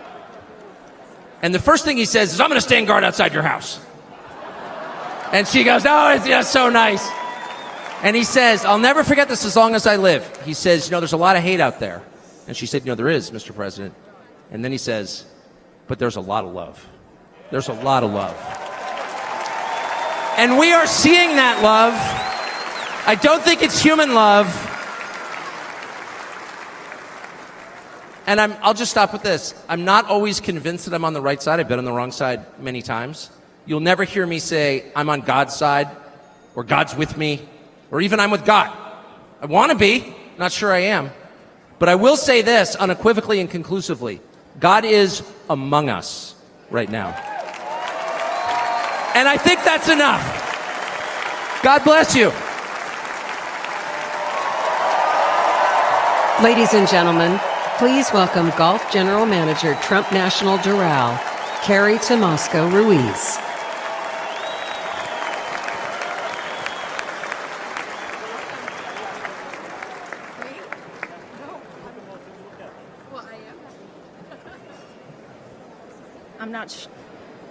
I'm not sure how I follow Tucker, but I'm going to give it a go. Good evening, everyone. My name is Carrie Ruiz, and like some people on this stage this evening, I am not a politician. I am not a public figure. I'm a mom of 3 and a woman of faith who's been fortunate to work side by side with Donald Trump and his amazing family.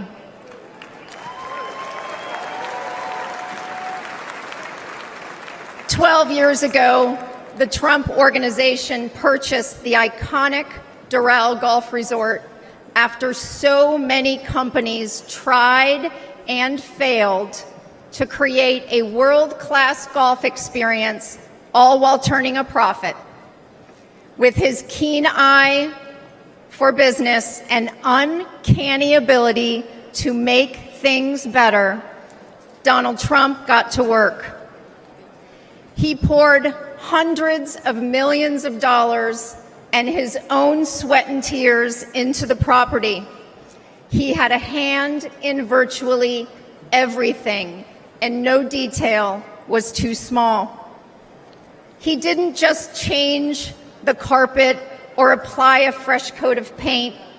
He stripped this legendary resort to its core and rebuilt it the right way.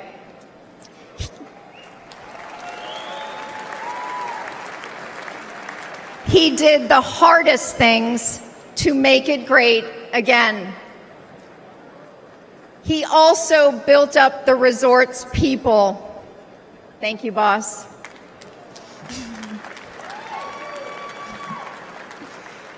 He empowered us. He listened to us, all of us, and he still does.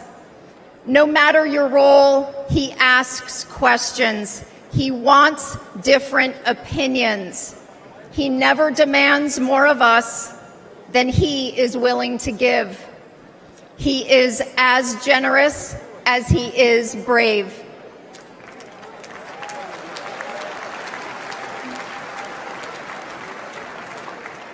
And to those who work for him, he provides unwavering support.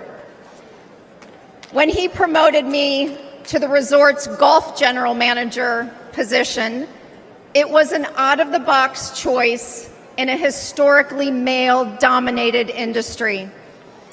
I am not a golf professional.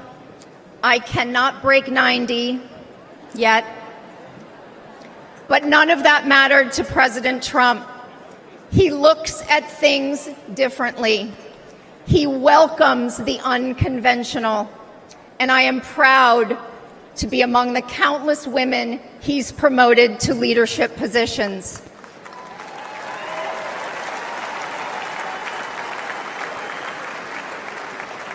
I might add, he did it all while no one was looking. The simple truth is, no one can match President Trump's vision and unrelenting drive to make things better.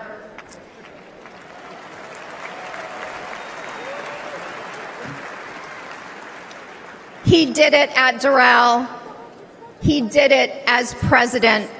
He will do it again.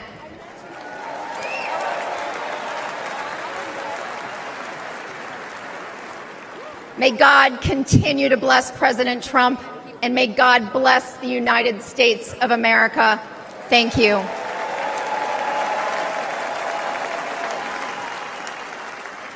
This is the final battle. With you at my side, we will demolish the deep state. We will expel the warmongers from our government. We will drive out the globalists. We will cast out the communists, Marxists, and fascists. We will throw off the sick political class that hates our country. We will rout the fake news media, and we will liberate America from these villains once and for all.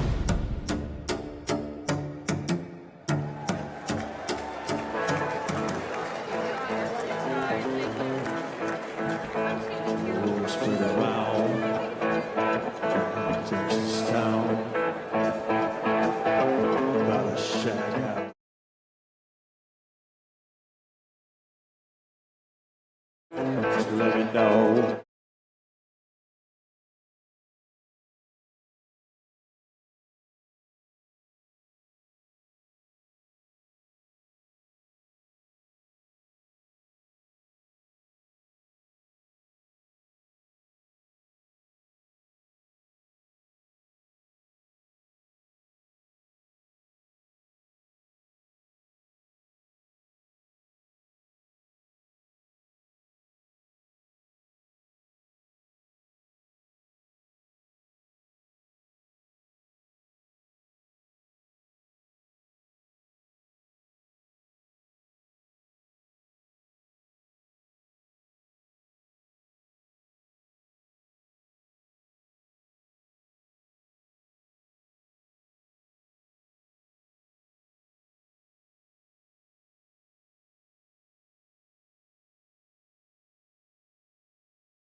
Thank you. Thank you so much.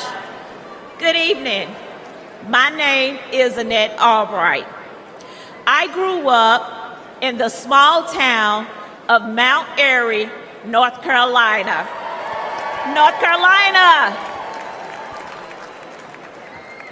Like my parents and my grandparents, I was a lifelong member of the Democrat Party.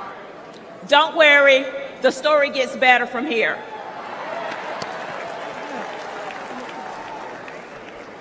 After completing a degree in criminal justice, I started a career working with the North Carolina Department of Corrections. I left my job in the criminal justice system to work for Charlotte-Mecklenburg School District to engage our youth before they got stuck in the system. It didn't take long for me to realize that public schools are a part of the problem.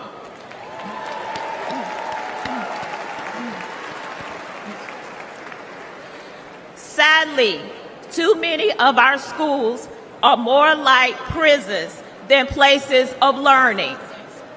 That must change. In one public high school, I witnessed a full-blown riot. I saw many violent altercations between students and physical attacks on staff. During my 14 years working with the Department of Public Safety, offenders never laid a hand on me.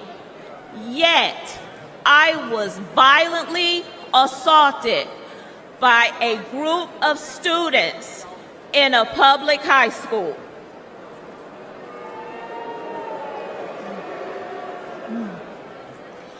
The uptick in school violence was related to an Obama-Biden policy that directed schools to reduce suspension rates and keep dangerous students in the classroom.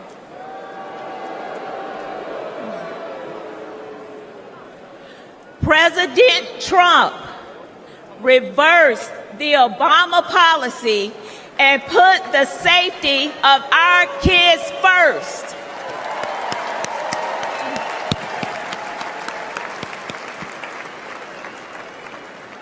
Violence on public school campuses should not be a Democrat issue. It should not be a Republican issue. It is an American people issue.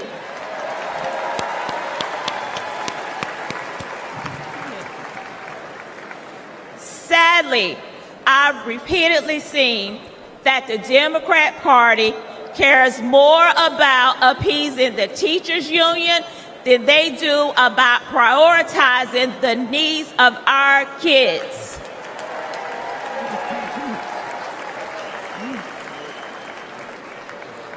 They champion safe spaces instead of safe schools. This is completely wrong.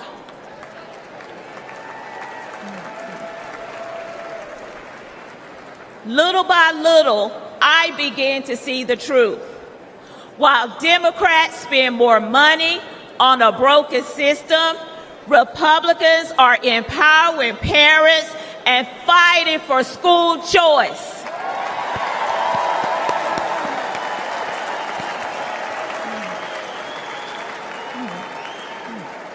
While Democrats think school resource officers are a threat to our students, Republicans know that they protect our kids.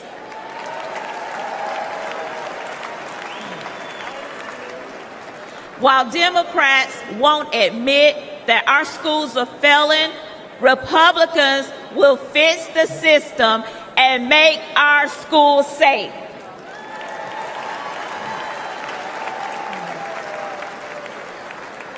That's why this year for the first time in my life, I am registered as a Republican.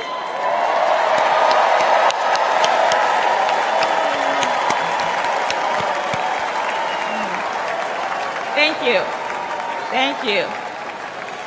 And in November, I will proudly cast my vote for Donald J.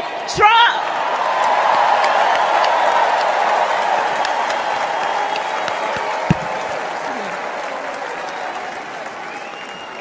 Only together we can make America's schools great again. Thank you, and God bless America.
Well, let me tell you something, brother.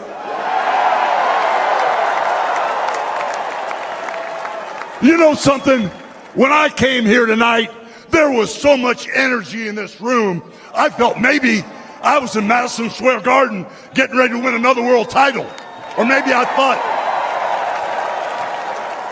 the vibe was so intense, the energy was so crazy, it felt like maybe I was going to press that no-good, stinky giant over my head and slam him through the mat, brother.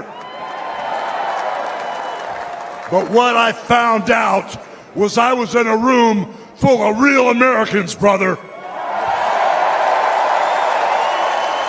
And at the end of the day, with our leader up there, my hero, that gladiator, we're gonna bring America back together. One real American at a time, brother.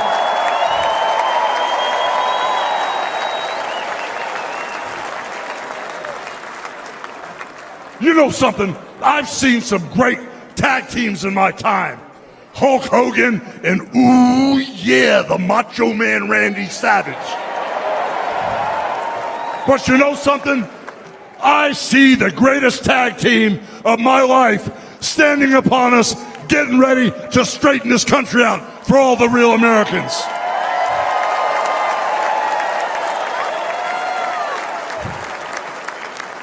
You know, even though you guys are real Americans, you better get ready. Because when Donald J. Trump becomes the President of the United States, all the real Americans are going to be nicknamed Trumpites. Because all the Trumpites are going to be running wild for 4 years. So with the power of Donald J. Trump and all the Trumpites running wild, America is going to get back on track. And like Donald J. Trump said, America is going to be great again.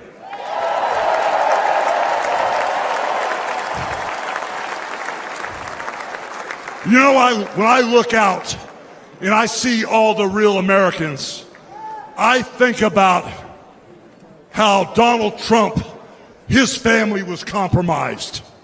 When I look out there and I see Donald Trump, I think about how his business was compromised. But what happened last week when they took a shot at my hero and they tried to kill the next president of the United States? Enough was enough. And I said, let Trumpomania run wild, brother. Let Trumpomania rule again. Let Trumpomania make America great again.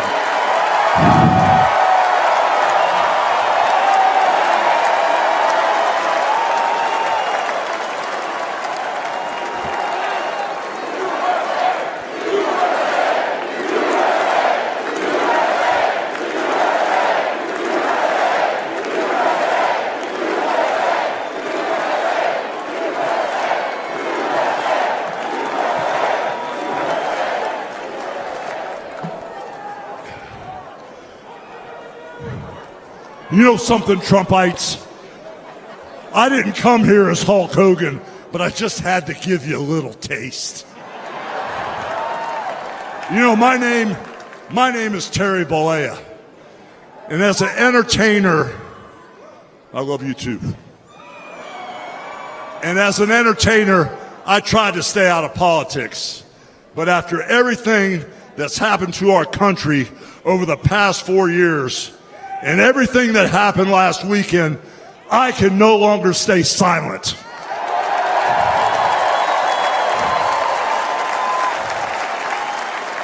I'm here tonight because I want the world to know that Donald Trump is a real American hero. And I'm proud to support my hero as the next President of this United States.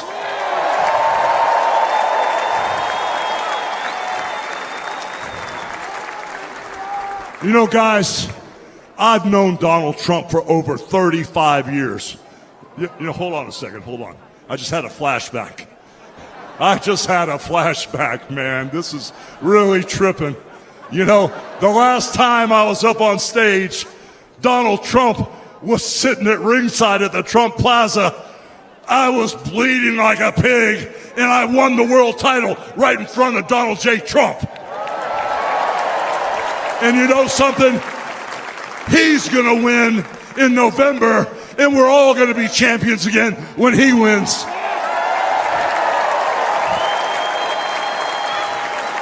And like I said, I've known that man for over 35 years, and he's always been the biggest patriot, and he still is. He's always told you exactly what he thought, and he still does, brother. And no matter the odds, he always finds a way to win. And when he's back in our White House, America is going to start winning again.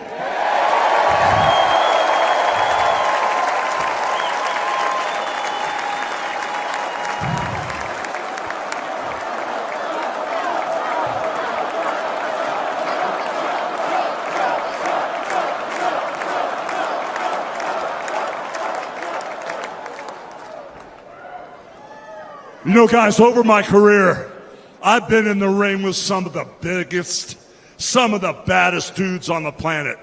And I've squared off against warriors, ooh yeah, savages. And I've even, like I said, body slammed giants in the middle of the ring. And I know tough guys. But let me tell you something, brother. Donald Trump is the toughest of them all.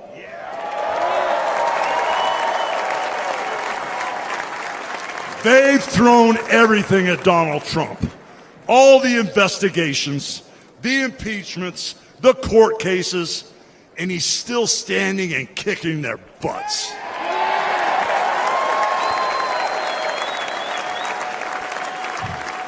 You know, we never had it better than the Trump years. Back then, we had a thriving economy.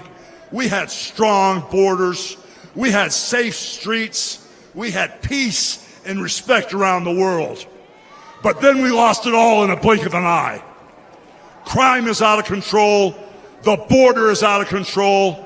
The price of food and gas and housing is out of control. And the only person who can clean this up is Donald Trump.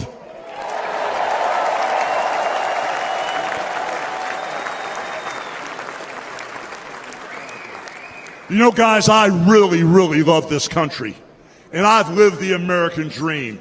And I want my kids, your kids, and all those little teeny Hulkamaniacs out there to live the American dream too.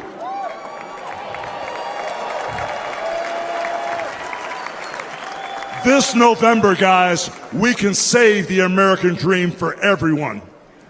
And Donald Trump is the president who will get the job done. So all you criminals, all you lowlifes, all you scumbags, all you drug dealers, and all you crooked politicians need to answer one question, brother. What you gonna do when Donald Trump and all the Trumpomaniacs run wild on you, brother? God bless you, and thank you.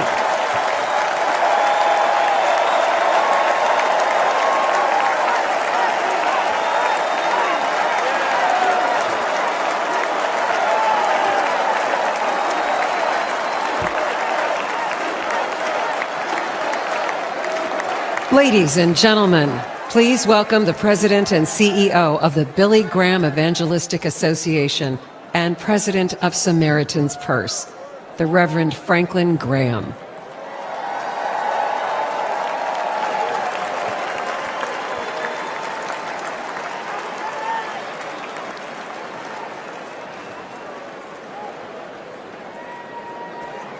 Good evening.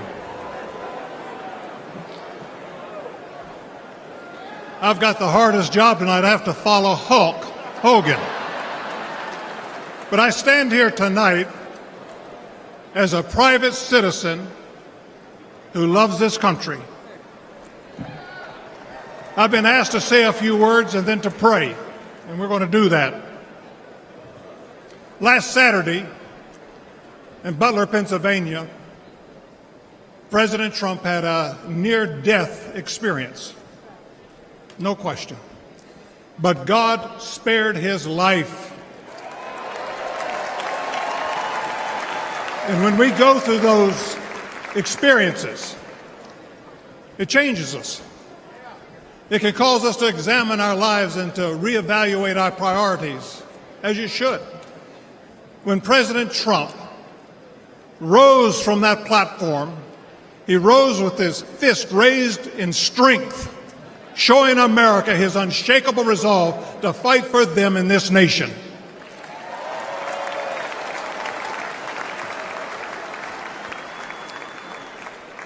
I cannot explain why God would save one life and allow another one to be taken. I don't have the answer for that.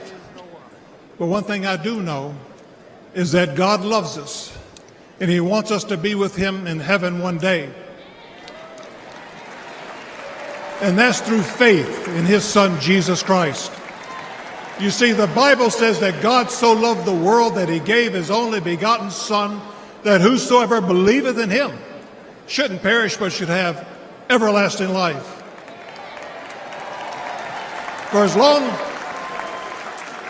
as I've known President Trump, I've found him to be a man of his word. Things that he said he'll do, he did. When he told me and our country in 2016 that he was going to appoint conservative justices, guess what? He did. In 2016, he said he would defend religious liberty. And guess what? He did. In 2019, I was with him at the United Nations when the first president of history of this country stood there to advocate for religious liberty worldwide.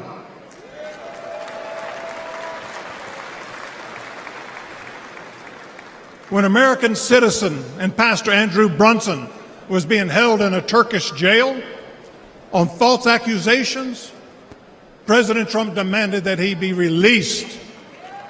And he applied economic pressure and sanctions until they did that. I'm grateful and thankful for what he did as a 45th president of the United States.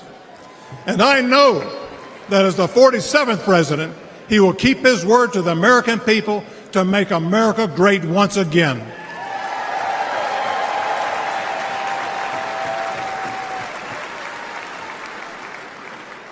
It's an honor for me to be asked to pray for Donald Trump this evening.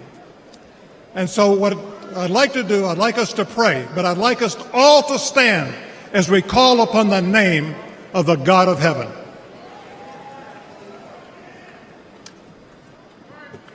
Our Heavenly Father, we come before you this evening with grateful hearts.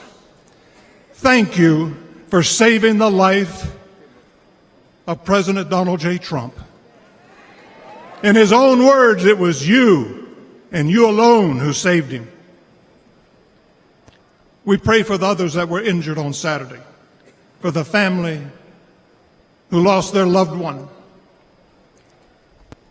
Put your loving arms around them. Comfort them, and may they sense your presence.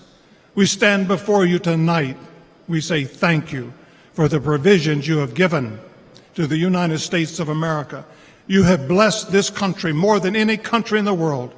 Sadly, as a nation, we have forgotten who is responsible for all the freedoms, the liberties, and the bounty that we enjoy.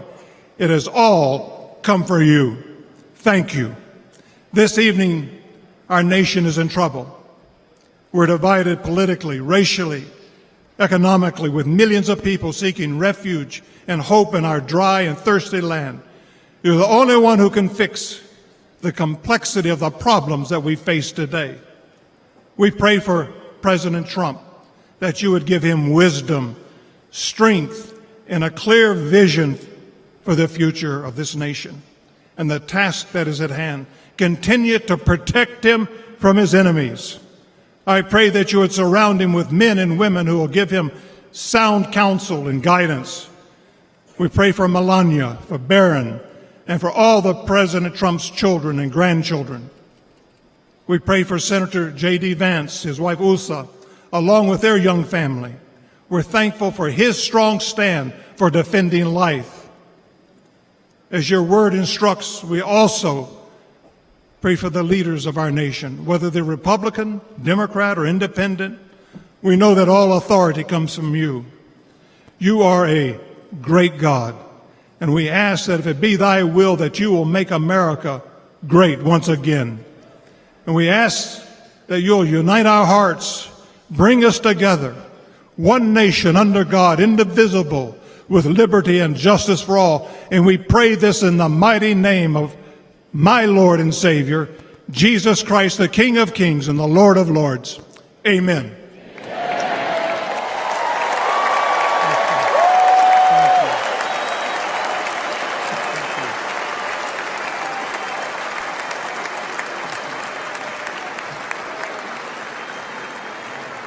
Ladies and gentlemen, please welcome businessman and executive vice president of the Trump Organization, Eric Trump.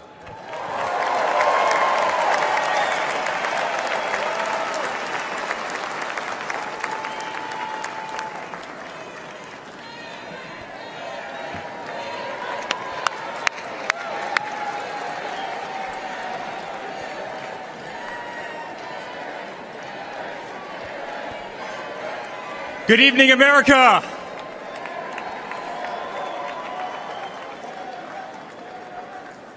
Eight years ago, my father sat our family down. He spoke of a nation in decline, of dreams slipping away, of a future endangered by failed leadership and broken promises. It was in that moment I knew my father had made a decision that would forever change our lives. We realized he had chosen to step into the arena, to fight for the soul of America. He had decided to leave behind the comforts of an unbelievable business empire, to leave behind everything he had ever built, to answer the call to serve our nation. Unlike his predecessor, it was not a decision born out of necessity. Unlike the current president, it was not a decision that would enrich his family. Rather, it was a decision made out of love for this country and a deep concern for America's future.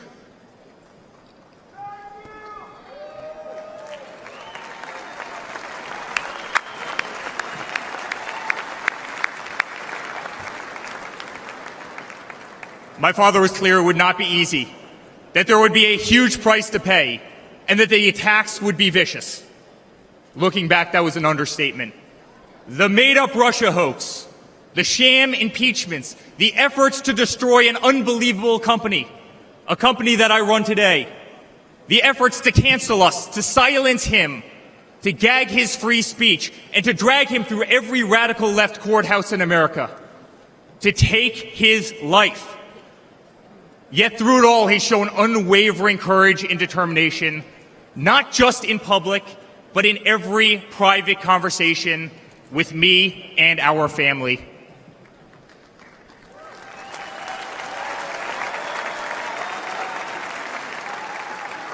He stood tall, fueled not by personal ambition, but by a profound love for this country and a love for all of you, the American people. That man is my father. That man is the 45th president and soon to be 47th president of the United States. That man is Donald J. Trump.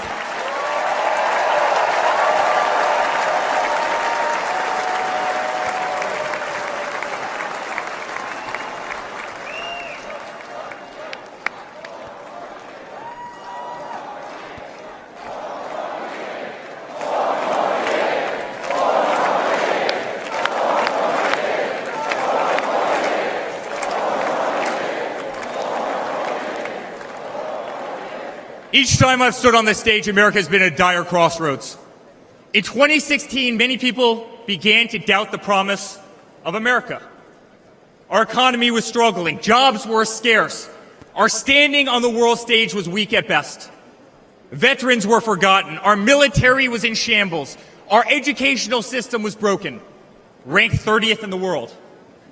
He could no longer tolerate an inept administration that handed $150 billion to Iran, a country that chants death to America, or witness the continued attacks on our Constitution and our religious liberty, or see the disrespect shown to our unbelievable law enforcement officers who are being disarmed, defunded, and persecuted each and every day. He could no longer stand to see words like Christmas stripped from public use or the Pledge of Allegiance removed from our schools. But my father saw potential where others saw despair. Donald Trump built the New York City skyline. He did so during a time when businesses were turning away from the city he loved. Crime was rampant. The streets were dirty. But he had the Midas touch, and he turned those streets and neighborhoods into gold. He faced every challenge with tremendous vision and grit. As he did during the 2016 election, he rolled up his sleeves. He remained unapologetic. He did not care to be politically correct.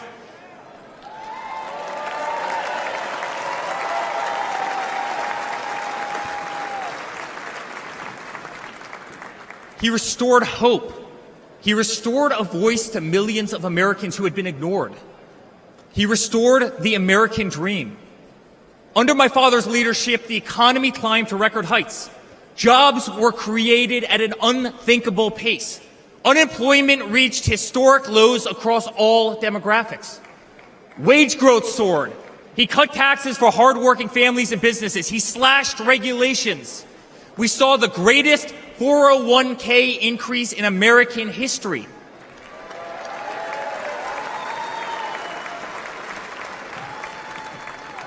People bought their first homes in an environment that saw 2 to 3% interest rates. They started their families. My father made the United States energy independent with the lowest gas prices in decades.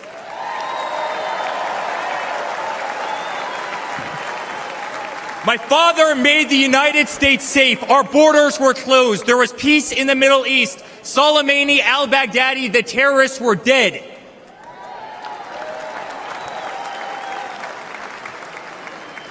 My father made the United States respected again, with the courage to walk into countries like North Korea, with the courage to impose tariffs on China, and with the courage to tear up trade deals that cost Americans their jobs.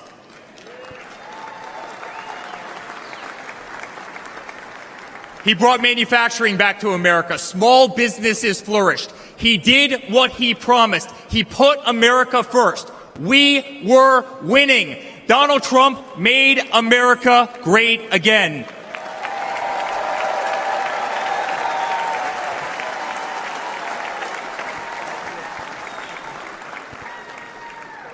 But he also created a movement that threatened the special interests in the political elites.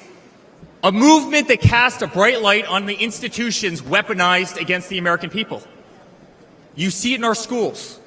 God bless the moms who fought back.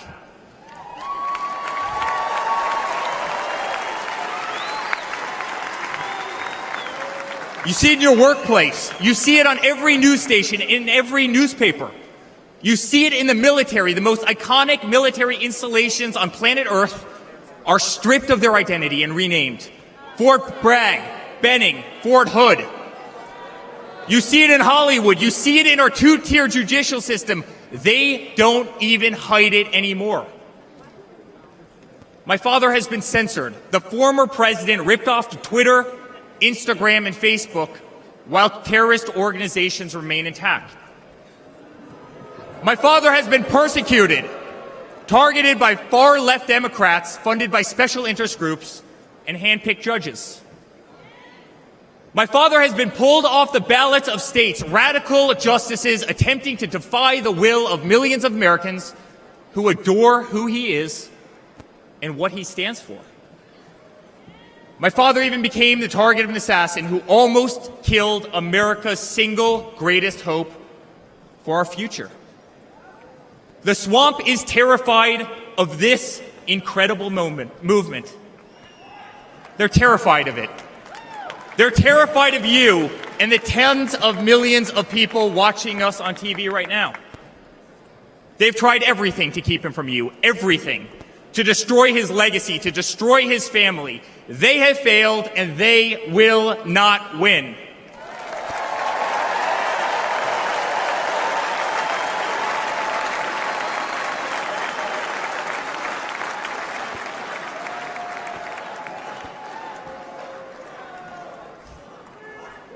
I love my Florida delegation right here.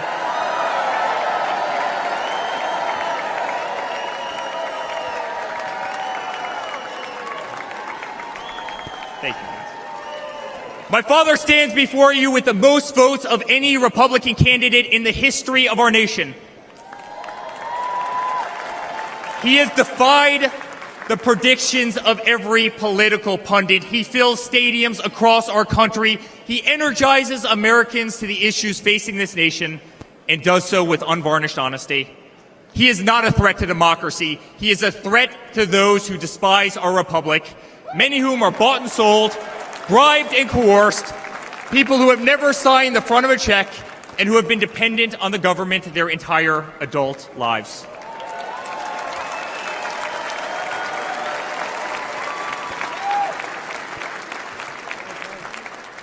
Today, as it was in 2016, America's at that crossroads again. Energy prices are soaring. Interest rates are crippling. Everything is unaffordable. The U.S. dollar has been diminished. Inflation has made it impossible for Americans to live, to save for their future. Our infrastructure is crumbling. Our border is out of control. Millions are dead and displaced in Russia and Ukraine, a war that has no end and a war that we are funding. The Middle East has become a hornet's nest. Our greatest ally, Israel, totally under siege. Fentanyl is killing our youth and destroying families, while the current administration stands idly by, hoping their inaction will import illegal votes. Crime terrorizes our cities and our suburbs as far-left policies handcuff police. Male athletes, guys my height, 6'5", are swimming in women's sports.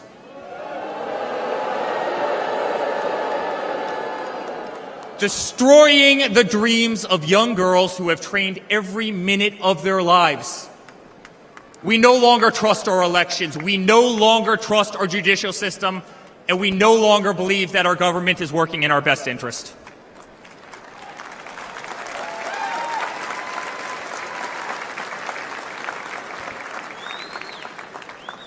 In spite of where we are today as a nation, I'd like to speak to every American. To the homeless veteran sleeping under a bridge as illegal immigrants are housed in the most expensive hotels in New York. I'm sorry. We know it's wrong, and we will fix it.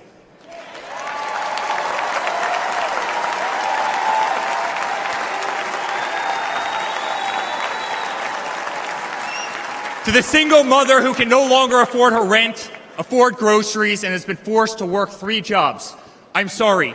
It does not have to be this way.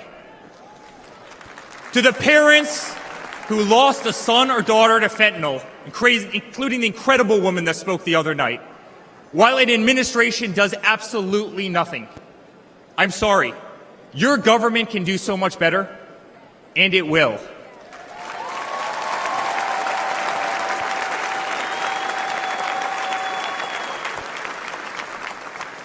To the children who are being brainwashed instead of learning the fundamentals in school, I'm sorry.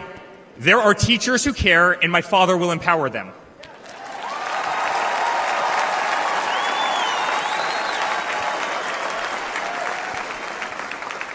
To the law enforcement officers, our brave Border Patrol, Secret Service agents who work every single day to protect our communities, knowing damn well that the system will throw you under the bus, I'm sorry. We will stand behind you.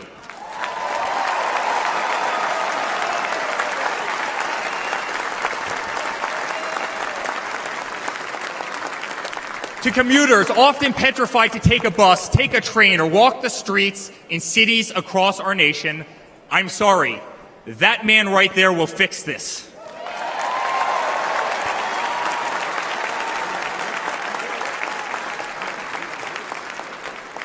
To the construction workers, to the middle-class families, to the families with children with disabilities, families who can no longer afford medical benefits or to take a vacation, I'm sorry.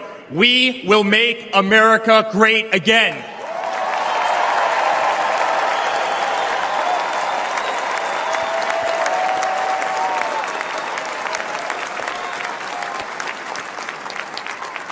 And to my father, who has been ruthlessly silenced, slandered, and attacked by a corrupt administration, I'm sorry.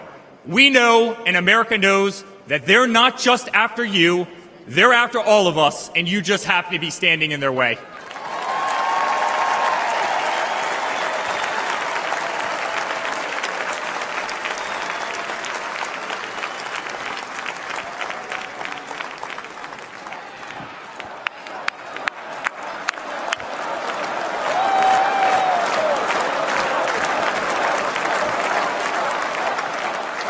To all Americans watching tonight, the greatest retribution will be our success. Success not just for ourselves, but for our grandchildren and our children. Under President Donald J. Trump, the swamp will be drained. America will be respected. Our cities will be safe. Our streets will be clean. And our border will once again be secure.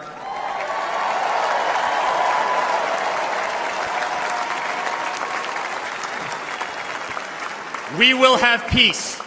We will have prosperity. Your hard-earned tax dollars will enrich a better America, not be squandered in corrupt foreign nations. Education will be handed back to the states. We will no longer be 30th in the world. We will be first.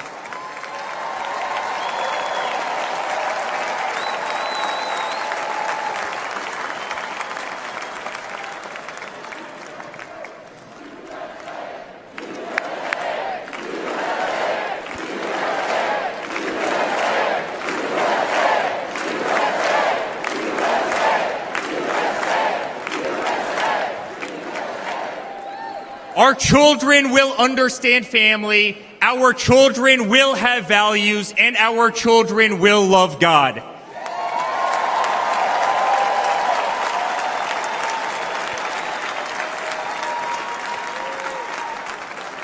Our country will prioritize free speech, respect freedom of religion, and honor our Constitution.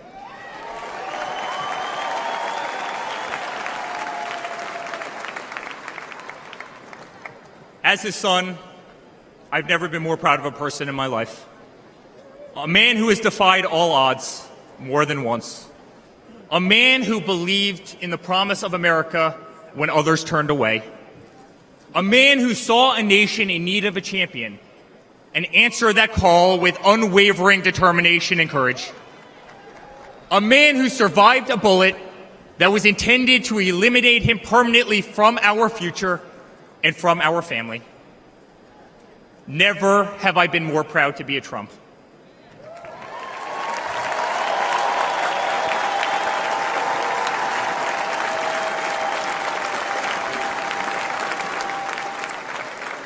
Never have I been more proud to stand by my father's side. I remain incredibly honored to be part of this journey, a journey with all of you, a journey to save the greatest country on earth, a journey with the most incredible people I have ever met. Dad, 5 days ago, Laura, Luke, Carolina, and I held our breath as we saw blood pour across your face. By the grace of God, divine intervention, and your guardian angels above, you survived.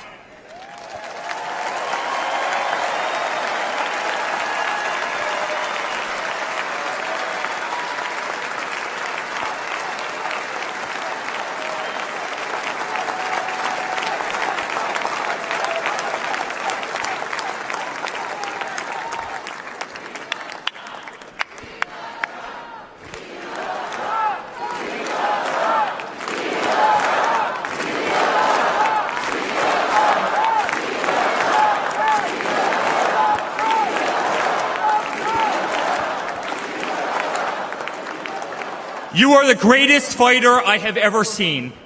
You are strong, you are full of life, and you are unapologetic.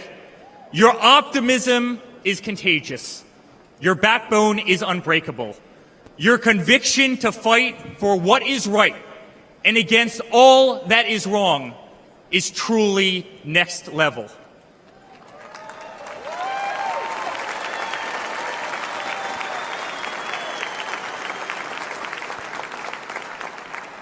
The whole world saw your strength as you stood up. You wiped the blood off your face, and you put your fist in the air in a moment that will be remembered as one of the most courageous acts in the history of American politics.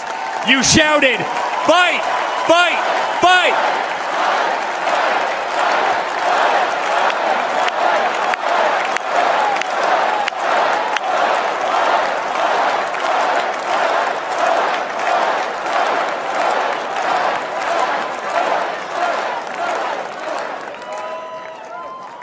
I'm honored to be your son. I'm honored to speak to our great nation tonight. You are a true leader. You epitomize strength. Our country loves you. Our country appreciates you. Our country misses you. And on November 5th, our country will re-elect you as the 47th President of the United States of America. Good night, Milwaukee. God bless you all.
we all cherish. A story of a life dedicated to dreaming big.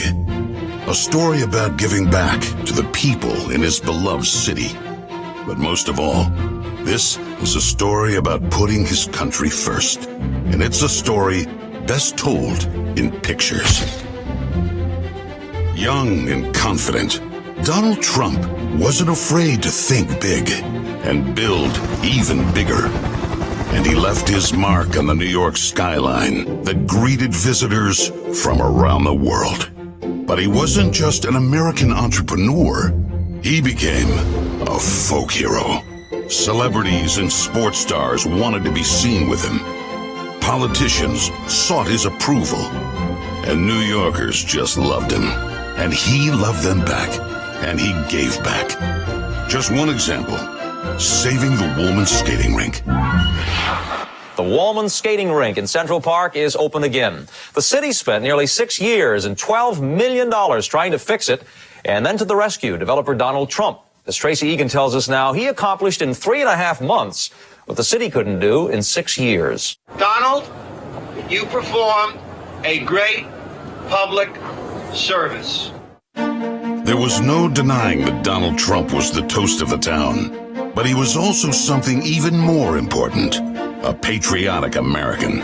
And like many others, he was becoming increasingly troubled by the direction of our country. Because I really am tired of seeing what's happening with this country, how we're really making other people live like kings, and we're not. You've said, though, that if you did run for president, you believe you'd win. Well, I don't know. I think I'd win. I tell you what, I wouldn't go in to lose. I've never gone in to lose in my life. And if I did decide to do it, I think I'd be inclined. I would say that I would have a hell of a chance of winning, because I think people, I don't know how your audience feels, but I think people are tired of seeing the United States ripped off. But who would ever run for president and leave such a glamorous life?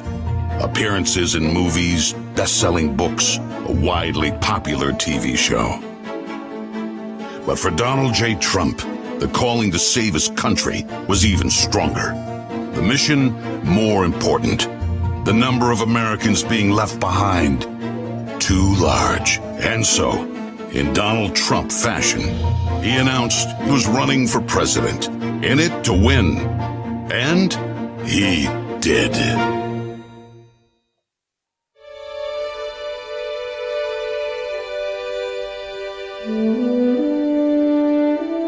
From his first day in office, the Washington politicians learned something about President Trump. He's not afraid to fight for what he believes in. They call that having the courage of your convictions. First up, the Trump tax cuts, largest in America's history, and it led to higher take-home pay for working families. Unfortunately, today, taxes are up and incomes down. The politicians just never learn. Next for President Trump, secure our border. Check. Miles and miles of wall built. ISIS and other terrorists deterred. But now, we have the Barney Fife of border security, leading to 250,000 Americans dead from fentanyl coming in. Brutal migrant crime spreading across America. And ISIS now here. President Trump promised he'd keep America out of endless wars. Welcome words to the families of our young men and women who serve. And another promise kept. He started by strengthening our military, then traveled the world, meeting with our allies, and even with our main adversaries, just so they understood that America's strength and resolve was back. Because that's what a strong commander-in-chief does. And it led to a stable world at peace and our troops safe. Today, a different story. Our enemies smelled weakness, then set the world on fire. Putin saw it, then invaded Ukraine. Hamas saw it, then started a war in the Middle East.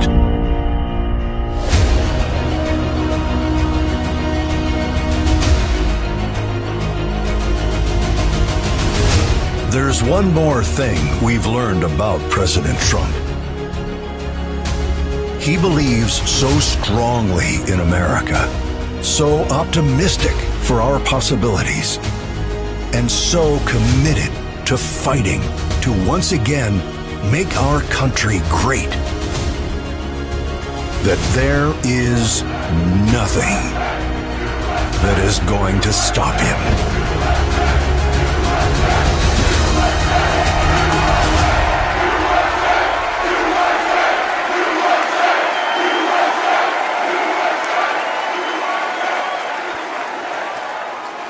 Ladies and gentlemen, please welcome Kid Rock.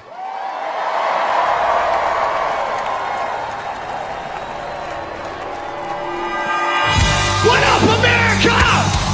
If you're ready for President Trump to take the stage, I need everybody to stand up. I need everybody to put a fist up in the air. Everybody, get a fist up in the air. Now follow me. Say fight, fight!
Good evening, ladies and gentlemen.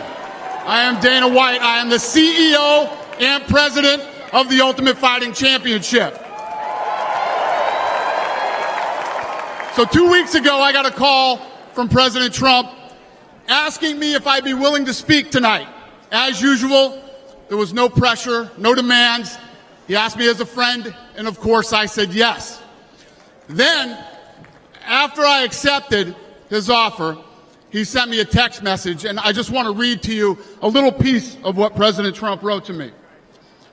Dana, I'm so honored that you will be doing the introduction at the National Republican Convention. Think of it as the biggest fight you ever had, a fight for our country and even the world. I only wish you didn't have to interrupt your family trip, but I hope they understand they love you and they know how important this is. Now think about this. This man's running for president of the United States. He's fighting for the future of this country, and he's concerned about interrupting my family trip. That's the President Trump that I know. A man who truly cares about people.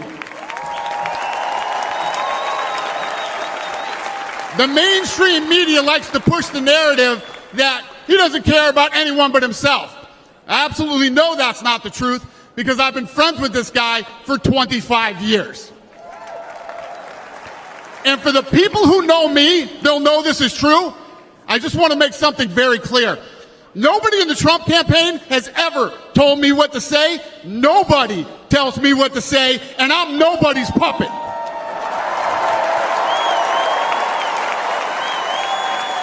And I'm not telling you what to think.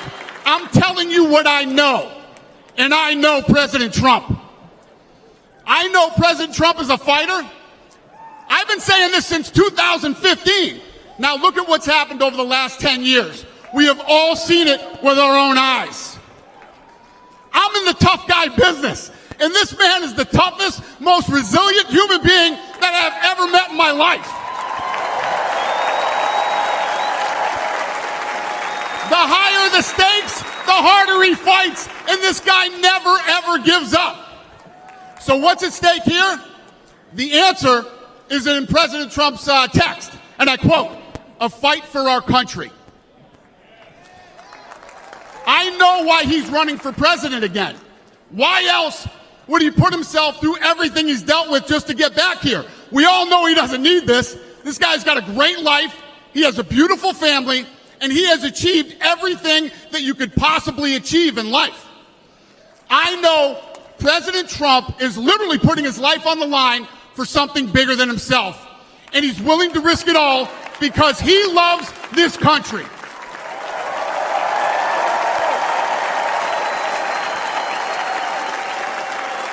And I know he wants what's best for the American people, all American people.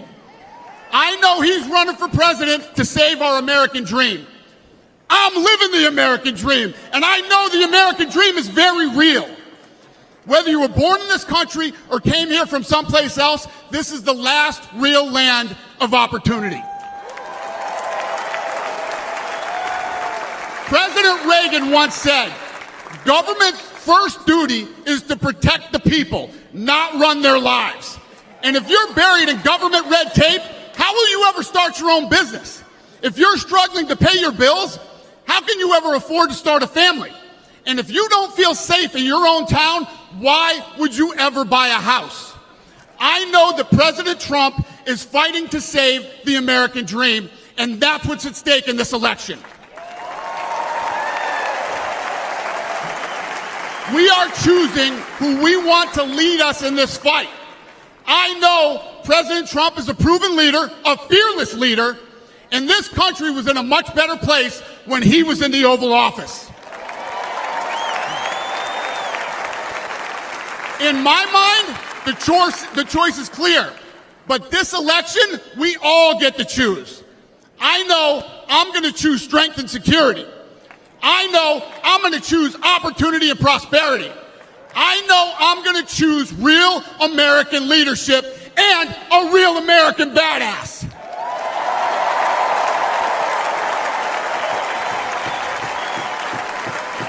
And I'm you what choice to make, and I'm not telling you what to think. I'm telling you what I know.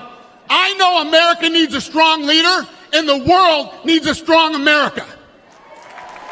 I know Donald J. Trump is the best choice for President of the United States. My fellow Americans, it is my honor to introduce the 45th and soon-to-be 47th President of the United States, Donald J. Trump.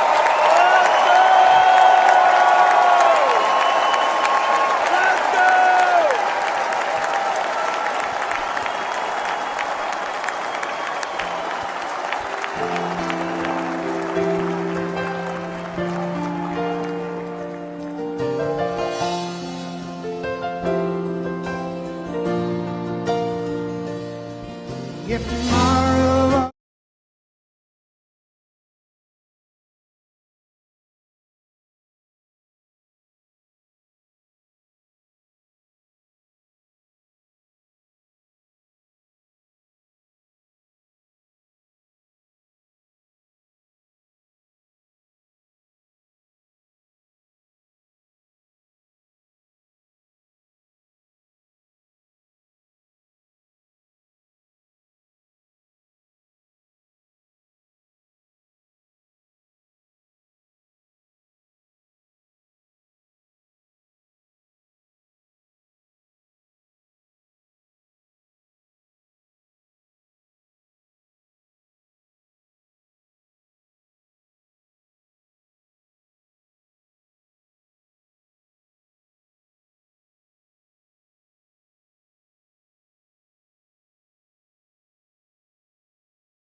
Thank you very much.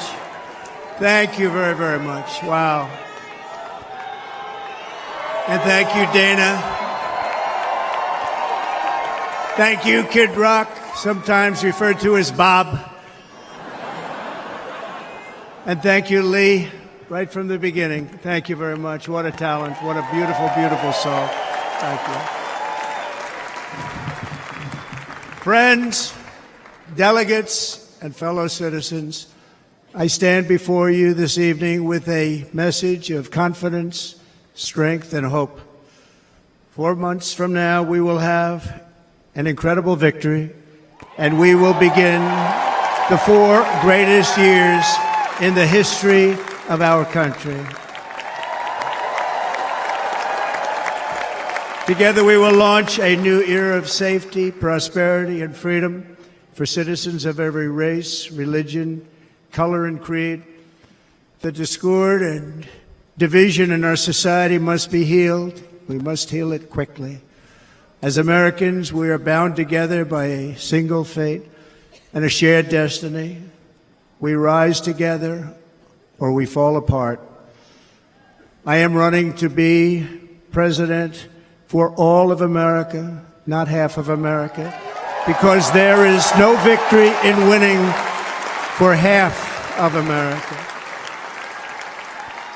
So tonight, with faith and devotion, I proudly accept your nomination for President of the United States.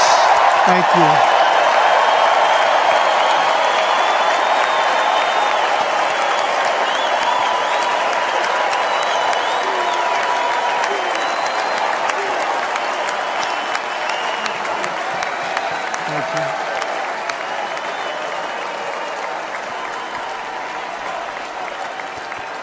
Thank you very much.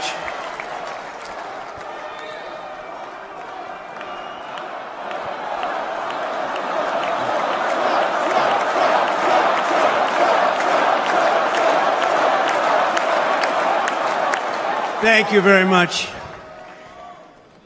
And we will do it right. We're going to do it right. Let me begin this evening by expressing my gratitude to the American people for your outpouring of love and support following the assassination attempt at my rally on Saturday.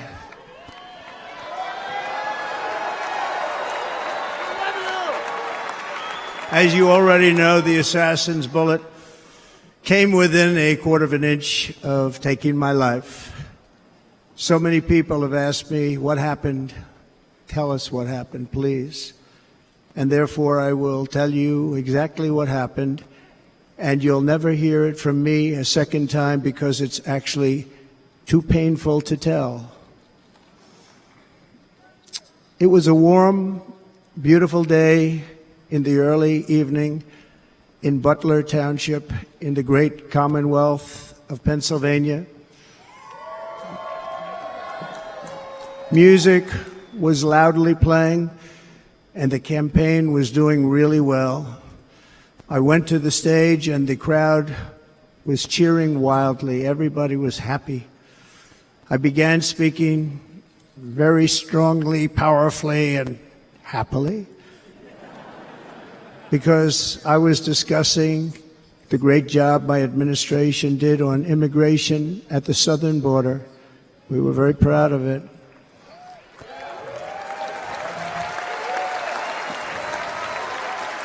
Behind me and to the right was a large screen that was displaying a chart of border crossings under my leadership. The numbers were absolutely amazing. In order to see the chart, I started to, like this, turn to my right and was ready to begin a little bit further turn, which I'm very lucky I didn't do, when I heard a loud whizzing sound and felt something hit me really, really hard on my right ear. I said to myself, wow, what was that? It can only be a bullet. And moved my right hand to my ear, brought it down. My hand was covered with blood, just absolutely blood all over the place. I immediately knew it was very serious, that we were under attack, and in one movement proceeded to drop to the ground. Bullets were continuing to fly, as very brave Secret Service agents rushed to the stage, and they really did. They rushed to the stage.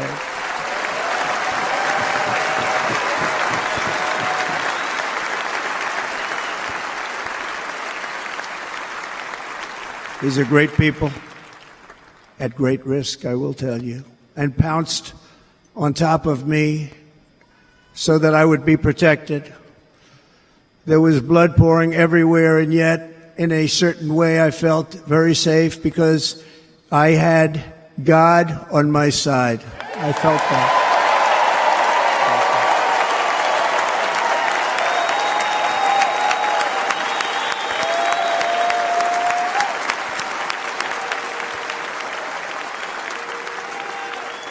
The amazing thing is that prior to the shot, if I had not moved my head at that very last instant, the assassin's bullet would have perfectly hit its mark, and I would not be here tonight. We would not be together.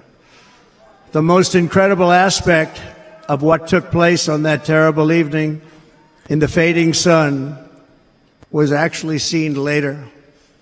In almost all cases, as you probably know, and when even a single bullet is fired, just a single bullet, and we had many bullets that were being fired, crowds run for the exits or stampede, but not in this case. It's very unusual.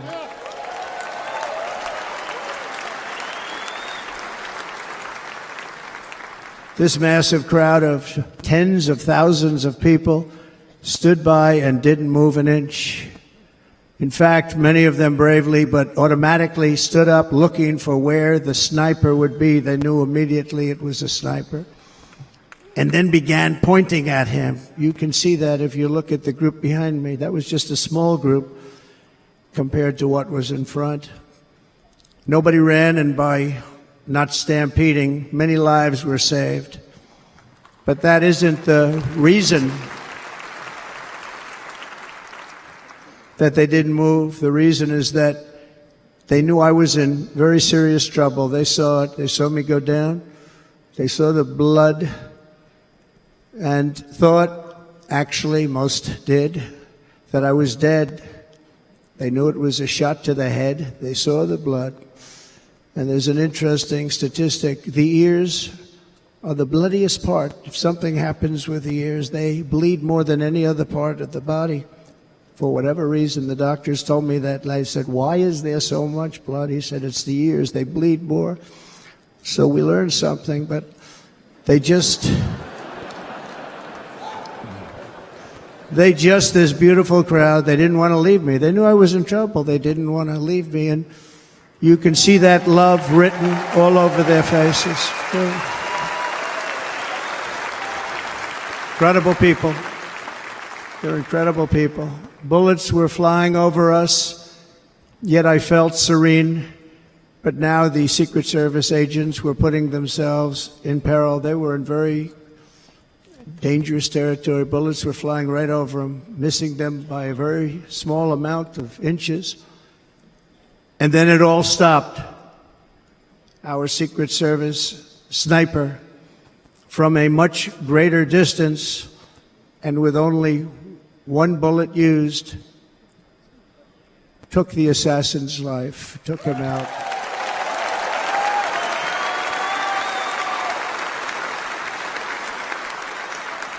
I'm not supposed to be here tonight. Not supposed to be here. No.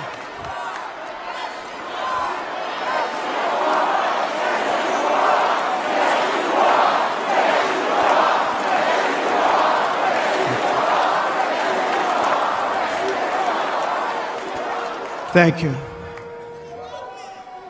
But I'm not. And I'll tell you, I stand before you in this arena only by the grace of Almighty God.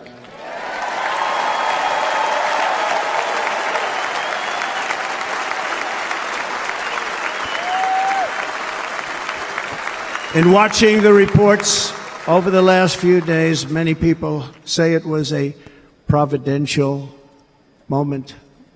Probably was. When I rose, surrounded by Secret Service, the crowd was confused because they thought I was dead, and there was great, great sorrow. I could see that on their faces as I looked out.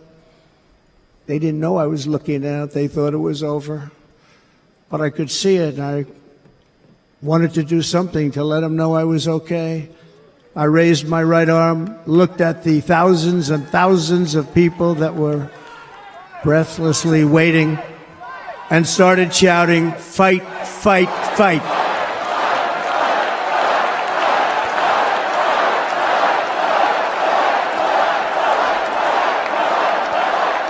Thank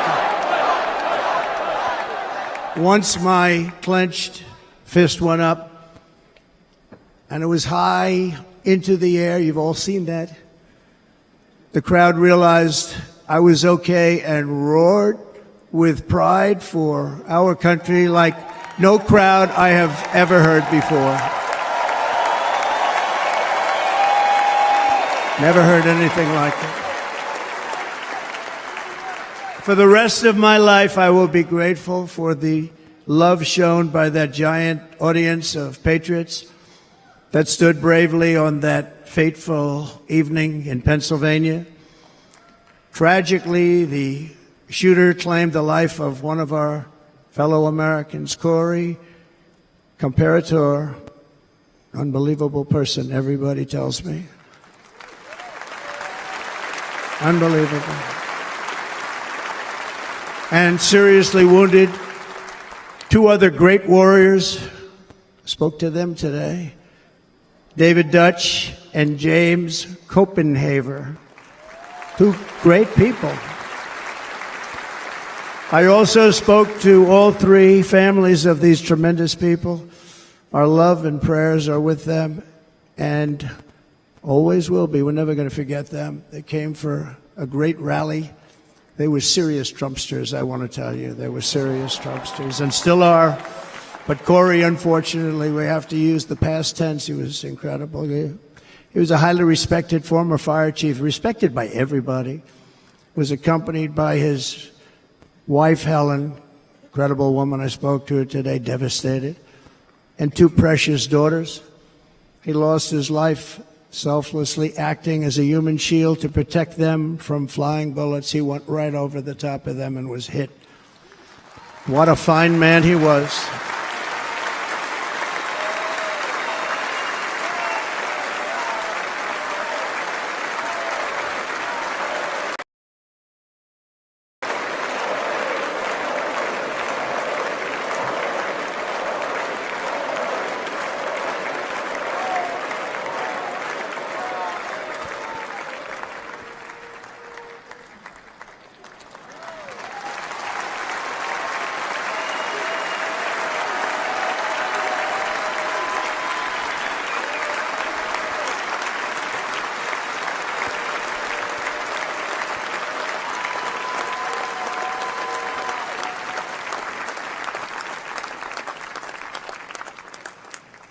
I want to thank the fire department and the family for sending his helmet, his outfit, and it was just something, and they're going to do something very special when they get it. But we did something which cannot match what happened, not even close. But I am very proud to say that over the past few days, we've raised $6.3 million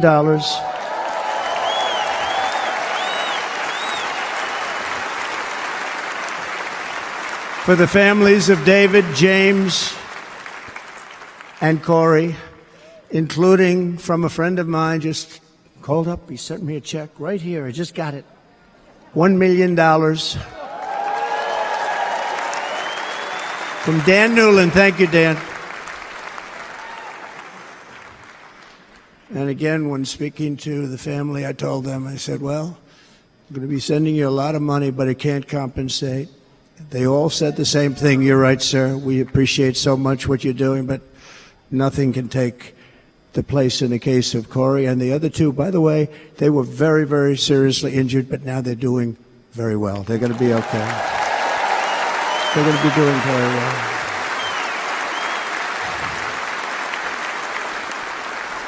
They're warriors. So now I ask that we observe a moment of silence in honor of our friend Corey.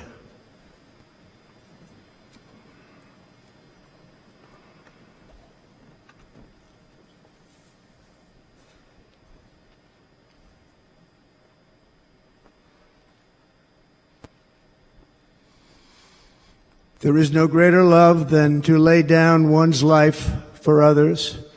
This is the spirit that forged America in her darkest hours, and this is the love that will lead America back to the summit of human achievement and greatness. This is what we need. Despite such a heinous attack, we unite this evening more determined than ever. I am more determined than ever, and so are you. So is everybody in your side.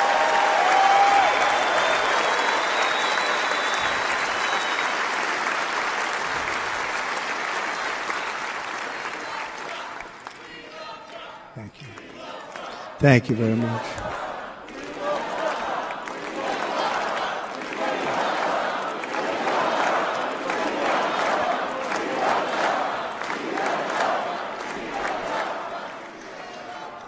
Our resolve is unbroken and our purpose is unchanged to deliver a government that serves the American people better than ever before. Nothing will stop me in this mission because our vision is righteous and our cause is pure. No matter what obstacle comes our way, we will not break, we will not bend, we will not back down, and I will never stop fighting for you, your family, and our magnificent country. Never.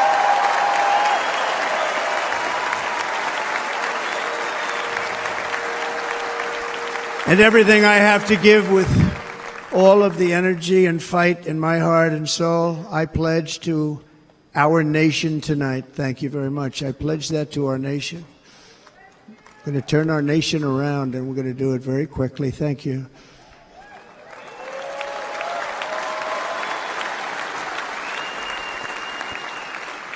This election should be about the issues facing our country and how to make America successful, safe, free, and great again.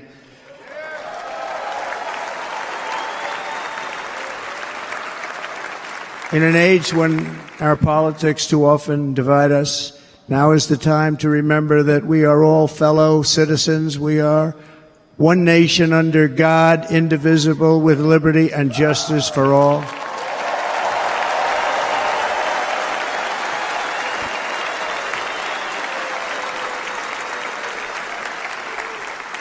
And we must not criminalize dissent or demonize political disagreement, which is what's been happening in our country lately at a level that nobody has ever seen before.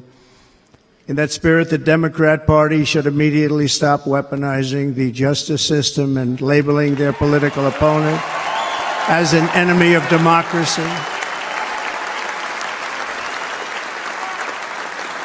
Especially since that is not true. In fact, I am the one saving democracy for the people of our country.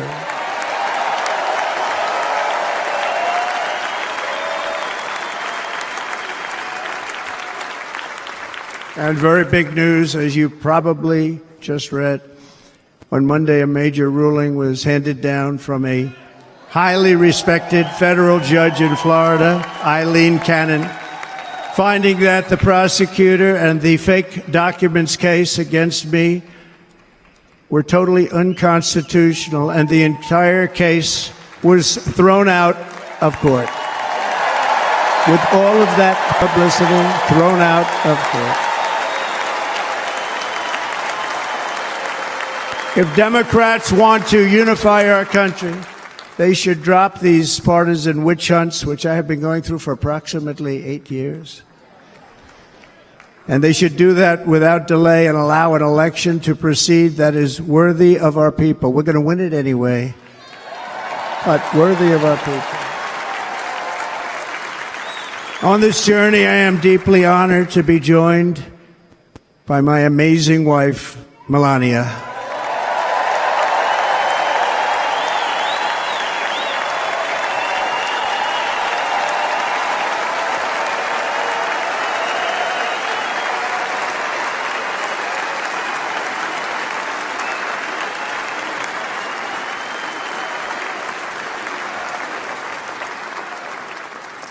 And Melania, thank you very much. You also did something really beautiful, a letter to America calling for national unity, and it really took the Republican Party by surprise. I will tell you, it was beautiful.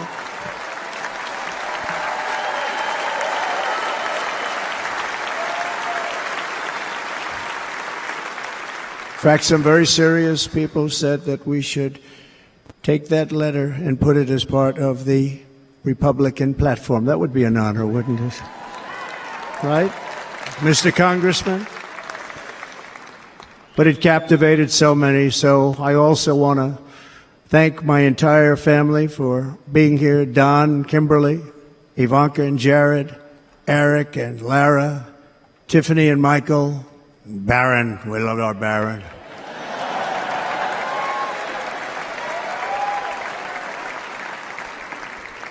And of course, my 10 wonderful grandchildren. You saw a few of them up there on my lap before.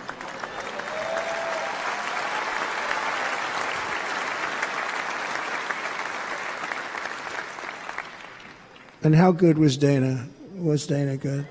I mean, was he good?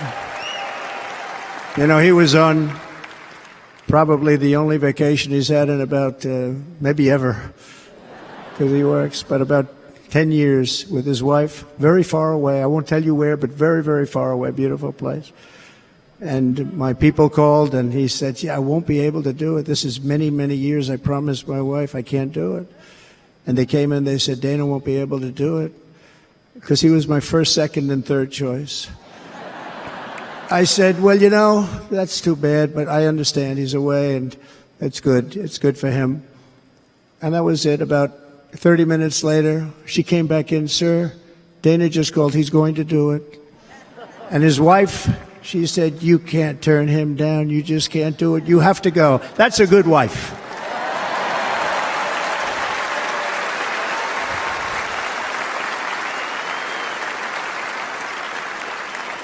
So he got on a plane. He got here a little while ago. Now he's going to get on the plane in a little while, and he's going to go back home to his wife. But they're great, and I just want to thank her and him and their whole family, because that's not easy. And Kid Rock, same thing. Called, he said, I want to be a part of it. I want to be a part, because, Kid does his great song, Big, Big Monster song. I had no idea. He became a friend of mine over the last 10 years.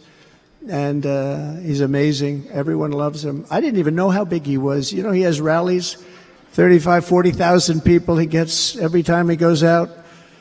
I think he's making so much money, he doesn't know what the hell to do with it. You want to know? And then we have my other friend, and I've known him so long, and we took that song, and it was a big success, but we made that.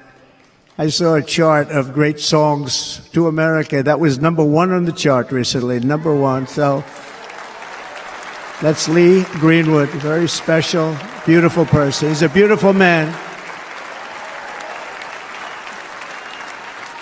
But they all wanted to be here. They called. And how about the Hulkster? How good was he? Is he up? Where is he? Boy, oh boy.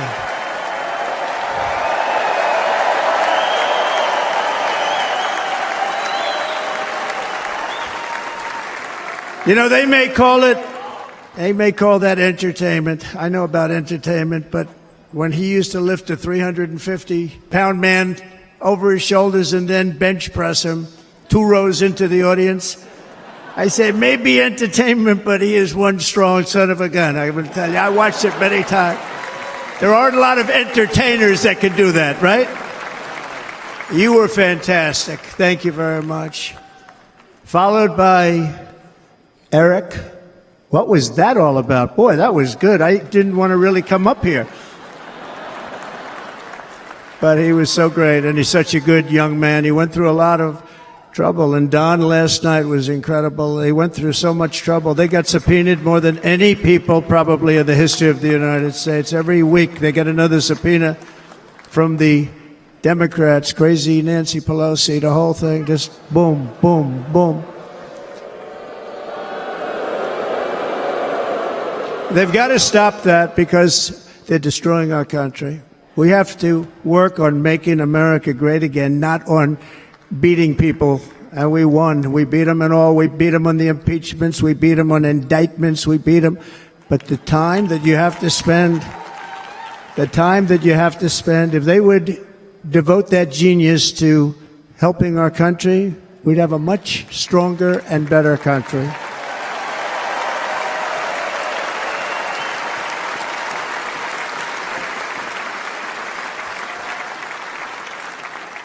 And Jason, the biggest star in country music. Jason, thank you for being here.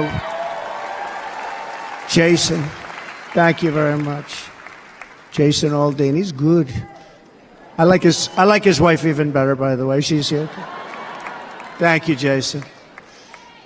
But I'm thrilled to have a new friend and partner fighting by my side. The next Vice President of the United States, the current Senator from Ohio, J.D. Vance, and his incredible wife, Usha.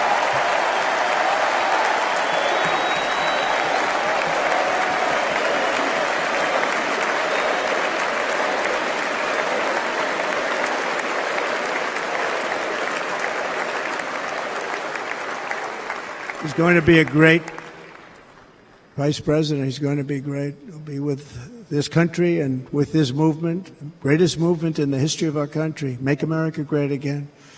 When they criticize it, they say, we're going to try and stop MAGA. I said, MAGA is Make America Great Again. What are you going to stop? There's nothing to stop. Then they say, oh, that's right. It's very tough to fight it.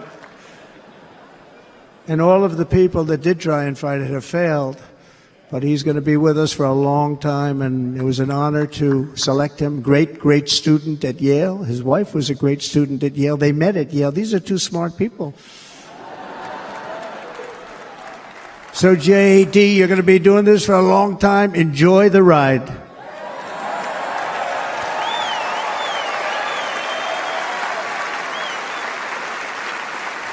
And a very special thank you to the extraordinary people of Milwaukee and the great state of...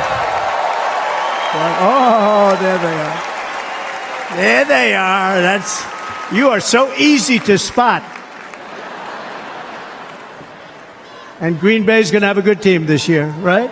They're going to have a good team. They're going to have a good team. Most of the audience doesn't like it, but it's true. You're going to have a very good team this year. And by the way, Wisconsin, we are spending over $250 million here creating jobs and development all over the place. So I hope you will remember this in November and give us your vote. I am trying to buy your vote. I'll be honest about that.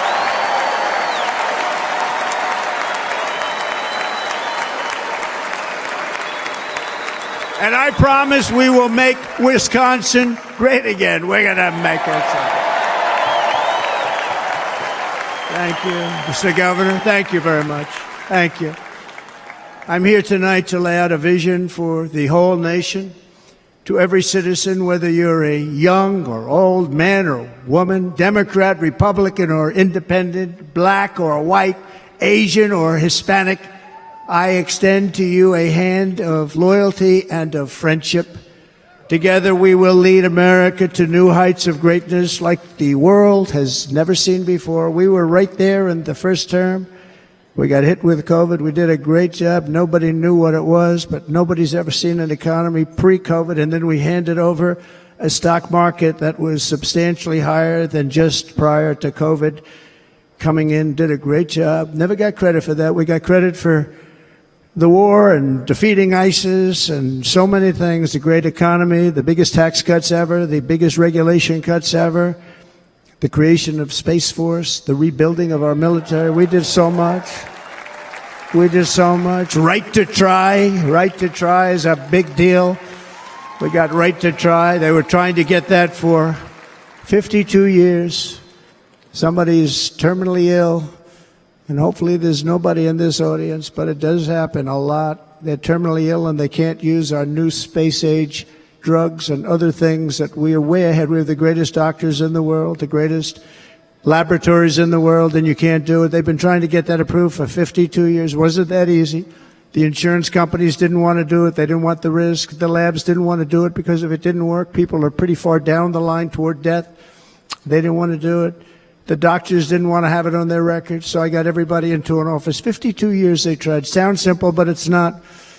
And I got them to agree that somebody that needs it will, instead of going to Asia, Europe, or someplace, or if you have no money, going home and dying, just die. We got them to sign an agreement, agree to it, where they're not going to sue anybody. They're going to get all of this stuff. They're going to get it really fast. And what's happened is we're saving thousands and thousands of lives. It's incredible. Right to try. It's a great feeling. Under our leadership, the United States will be respected again. No nation will question our power. No enemy will doubt our might. Our borders will be totally secure. Our economy will soar. We will return law and order to our streets, patriotism to our schools, and importantly, we will restore peace, stability, and harmony all throughout the world. But to achieve this future, we must first rescue our nation from failed and even incompetent leadership. We have totally incompetent leadership. This will be the most important election in the history of our country. Under the current administration, we are indeed a nation in decline. We have an inflation crisis that is making life unaffordable, ravaging the incomes of working and low-income families, and crushing, just simply crushing our people like never before. They've never seen anything like it. We also have an illegal immigration crisis, and it's taking place right now as we sit here in this beautiful arena. It's a massive invasion at our southern border that has spread misery, crime, poverty, disease, and destruction to communities all across our land. Nobody's ever seen anything like it.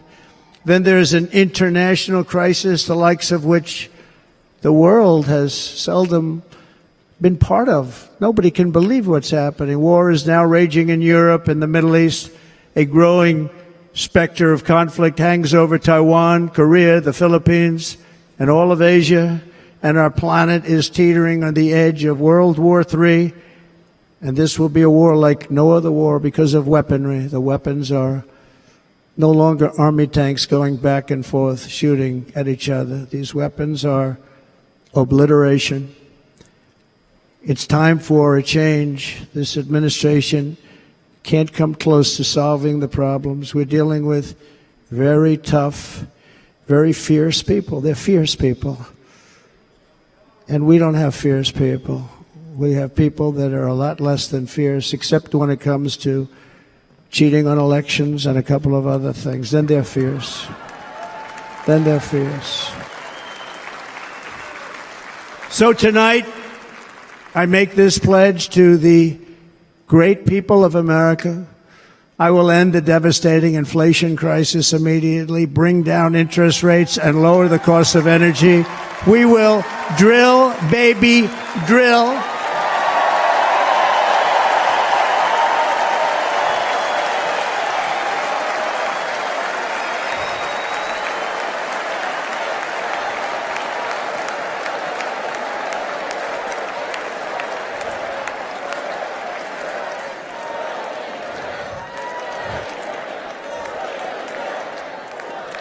Can you believe what they're doing?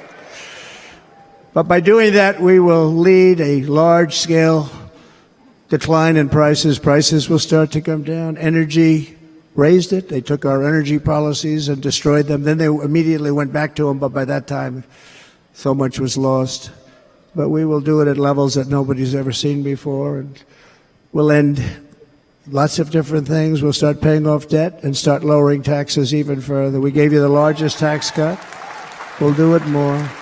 You know, people don't realize I brought taxes way down, way down, and yet we took in more revenues the following year than we did when the tax rate was much higher. Most people said, how did you do that? Because it was incentive. Everybody was coming to the country. They were bringing back billions and billions of dollars into our country. The companies made it impossible to bring it back. The tax rate was too high, and the legal complications were far too great. I changed both of them, and hundreds of billions of dollars by Apple and so many other companies were brought back into our nation, and we had an economy the likes of which no nation had ever seen. China, we were beating them at levels that were incredible. And they know it. They know it. We'll do it again, but we'll do it even better. I will end the illegal immigration crisis by closing our border and finishing the wall, most of which I've already built.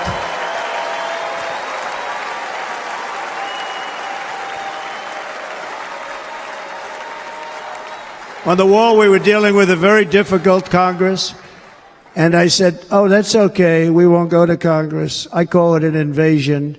We gave our military almost $800 billion. I said, I'm going to take a little of that money because this is an invasion, and we built, most of the wall is already built, and we built it through using the funds because what's better than that? We have to stop the invasion into our country that's killing hundreds of thousands of people a year. We're not going to let that happen. I will end every single international crisis that the current administration has created, including the horrible war with Russia and Ukraine, which would have never happened if I was president, and the war caused by the attack on Israel, which would have never happened if I was president. Iran was broke. Iran had no money. Now Iran has $250 billion. They made it all over the last 2.5 years. They were broke. I watched the other day on a show called Deface the Nation. Has anyone seen it?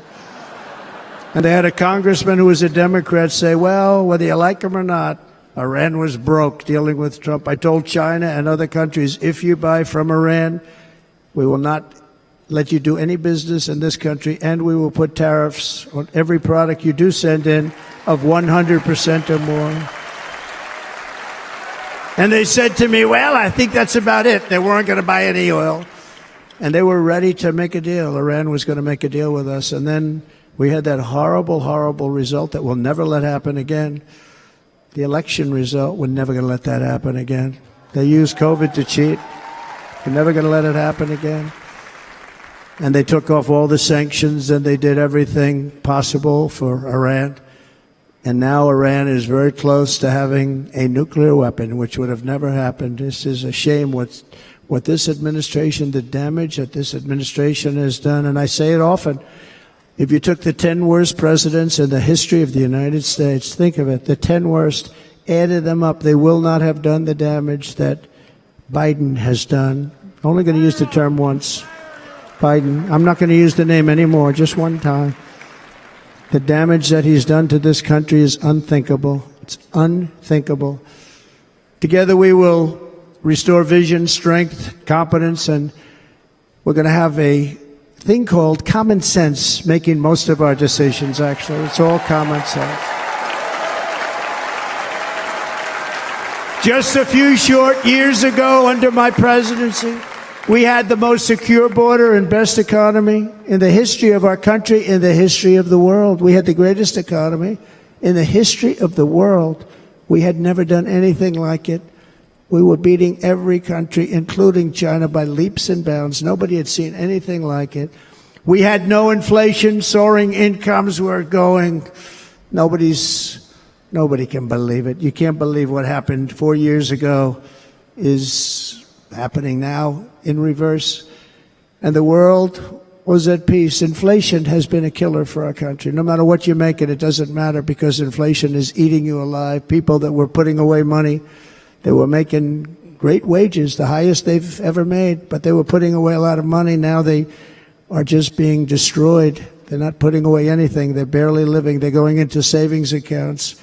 They're taking out their money to live because of inflation. Inflation, remember, it's called a country buster. You can go back to Germany from 100 years ago. You can go back to any country that suffered great inflation. We've suffered the worst inflation we've ever had. But go back and see what's happened to those countries. We've had the worst inflation we've ever had under this person. But in less than 4 years, our opponents have turned incredible success into unparalleled tragedy and failure. It's been a tremendous failure. Today, our cities are flooded with illegal aliens. Americans are being squeezed out of the labor force and their jobs are taken. And by the way, you know who's taking the jobs that are created? 107% of those jobs are taken by illegal aliens. And you know who's being hurt the most by millions of people pouring into our country? The black population and the Hispanic population, because they're taking the jobs from our black population, our Hispanic population, and they're also taking them from unions. The unions are suffering because of it. Thank you. Thank you. I like you too.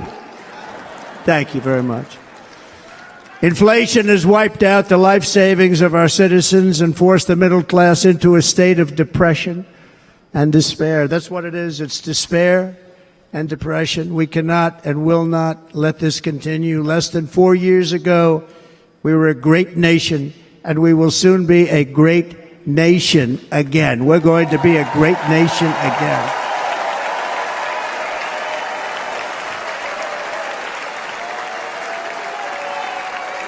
Thank you. With proper leadership, every disaster we are now enduring will be fixed, and it will be fixed very, very quickly.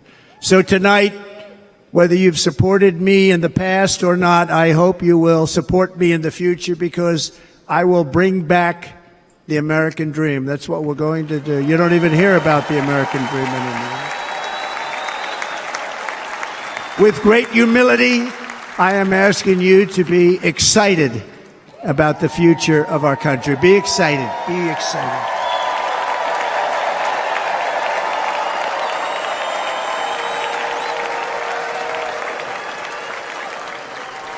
And by the way, the news reports, look at all of those big networks. Look at them. They're all here. But every one of them has said this could be the most organized, best run, and most enthusiastic convention of either party that they've ever seen. Every single one.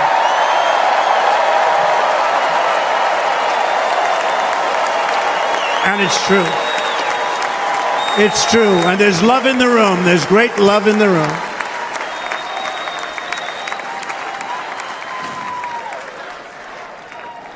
So I better finish strong. Otherwise, we'll blow it, and we can't let that happen. Now, this was great. All of the great people that spoke, and everybody hit a home run. I mean, there's not one that I can think of where I said, oh, gee, that wasn't great. Every single person. I refuse to be the only one. Don't do that to me. They're already getting ready. See, I gave them an idea. Now, this was a great convention. This was, I think we're actually going to go home and miss it. You know, usually with a first of all, look at these crowds. You'd never have this at a convention. Look at these crowds.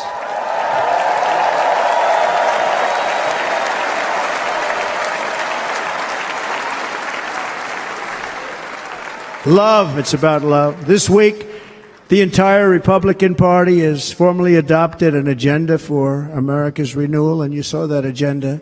And it's very short compared to the long, boring, meaningless agendas of the past, including the Democrats. They write these things that are hundreds of pages long, and they never read them after they're done.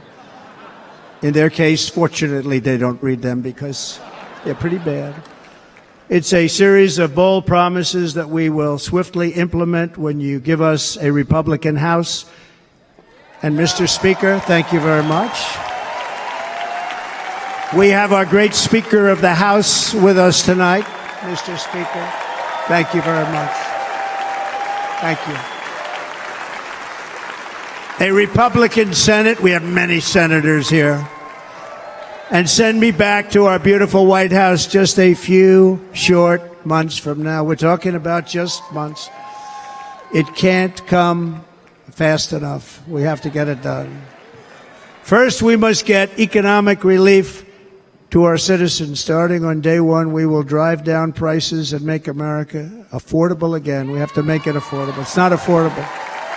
People can't live like this. Under this administration, our current administration. Groceries are up 57%, gasoline is up 60 and 70%, mortgage rates have quadrupled. And the fact is, it doesn't matter what they are because you can't get the money anyway. You can't buy houses. Young people can't get any financing to buy a house. The total household costs have increased an average of $28,000 per family under this administration. Republicans have a plan to bring down prices and bring them down very, very rapidly. By slashing energy costs, we will in turn reduce the cost of transportation, manufacturing, and all household goods. So much starts with energy. And remember, we have more liquid gold under our feet than any other country by far. We are a nation that has the opportunity to make an absolute fortune with its energy. We have it, and China doesn't. Under the Trump administration, just 3.5 years ago, we were energy independent. But soon, we will actually be better than that. We will be energy dominant and supply not only ourselves, but we will supply the rest of the world with numbers that nobody has ever seen, and we will reduce our debt, $36 trillion. We will start reducing that, and we will also reduce your taxes still further. Next, and by the way, they want to raise your taxes 4 times, think of it. And all my life I grew up watching politicians. I always loved politics, I guess. I was on the other side. I'd watch and they were always talking about, we will give you a tax cut. We will give you a tax cut. My whole life I was watching, I will give you a tax cut, right, Mr. Congressman? That's all they talked about. This is the only administration that said, we're going to raise your taxes by 4 times what you're paying now, and people are supposed to vote for them? I've never heard it. You're paying too much. We're going to reduce your taxes still further. We gave you the biggest one, as I said. We're going to give you more, and it's going to lead to tremendous growth. We want growth in our country. That's what's going to pay off our debt.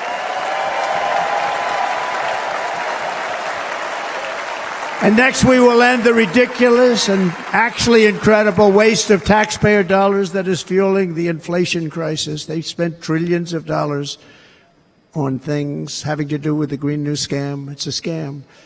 And that's caused tremendous inflationary pressures in addition to the cost of energy. And all of the trillions of dollars that are sitting there not yet spent, we will redirect that money for important projects like roads, bridges, dams, and we will not allow it to be spent on meaningless Green New Scam ideas.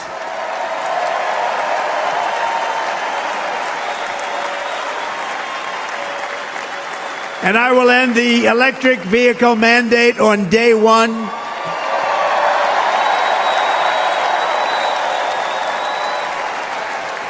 Thereby saving the U.S. auto industry from complete obliteration, which is happening right now, and saving U.S. customers thousands and thousands of dollars per car. And right now, as we speak, large factories just started are being built across the border in Mexico. So with all the other things happening on our border, and they're being built by China to make cars and to sell them into our country. No tax, no anything. The United Auto Workers ought to be ashamed for allowing this to happen. And the leader of the United Auto Workers should be fired immediately. And every single auto worker, union and non-union, should be voting for Donald Trump, because we're going to bring back car manufacturing, and we're going to bring it back fast.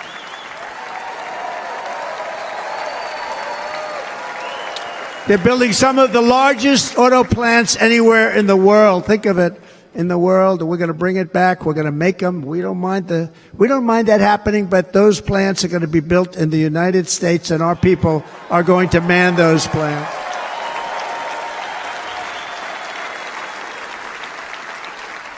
And if they don't agree with us, we'll put a tariff of approximately 100 to 200% on each car, and they will be unsellable in the United States. We have long been taken advantage of by other countries.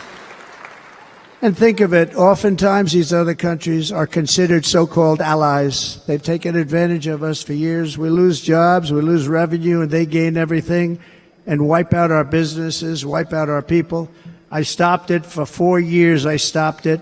And we're really ready to make changes like nobody had seen before. And remember, USMCA, I got rid of NAFTA, the worst trade deal ever made, and replaced it with USMCA, which is, they say, the best trade deal ever made.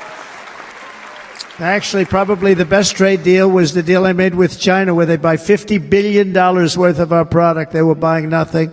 They buy $50 billion worth. They had to. But I don't even talk about it because of COVID. I don't even mention it, frankly, because of what happened with the China virus.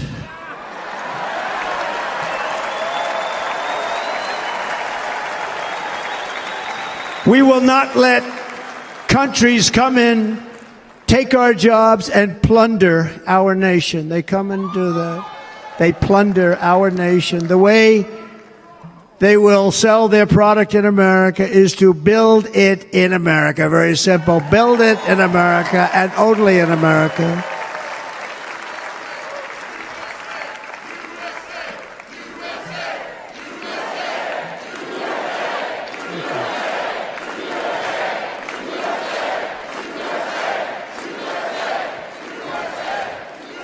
And this very simple formula, and Congress has to go along with us, and they will. This very simple formula will create massive numbers of jobs. We will take over the auto industry again, and many, many, hundreds of thousands of jobs. We lost so many jobs over the years. If you go back 20, 25 years, they've stolen, going to China and Mexico, about 68% of our auto industry manufacturing jobs. We're going to get them all back. We're going to get them all back, every one of them. At the center of our plan for economic relief are massive tax cuts for workers that include something else that's turned out to be very popular, actually. Here it's very popular in this building and all those hotels that I saw that are so nice. I'm staying in a nice one. It's called no tax on tips. No tax on tips. No tax on tips.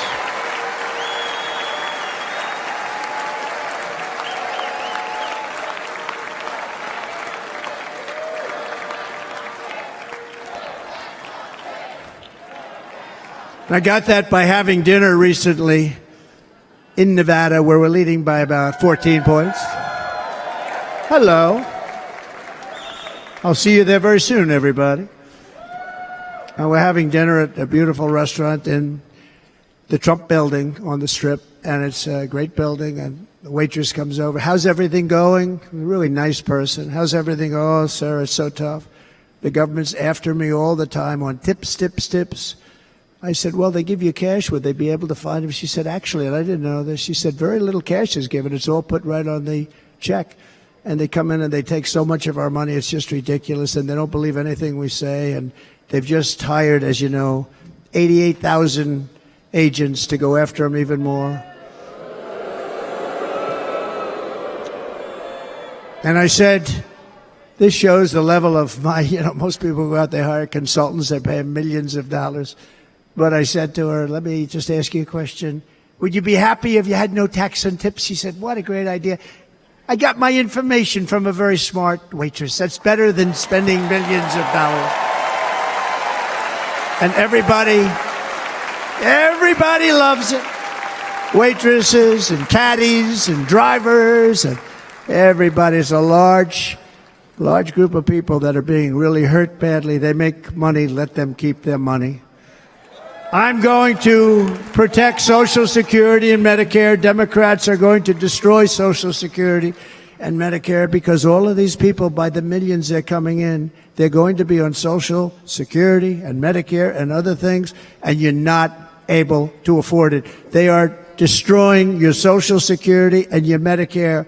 Under my plan, incomes will skyrocket, inflation will vanish completely, jobs will come roaring back, and the middle class will prosper like never, ever before, and we're going to do it very rapidly.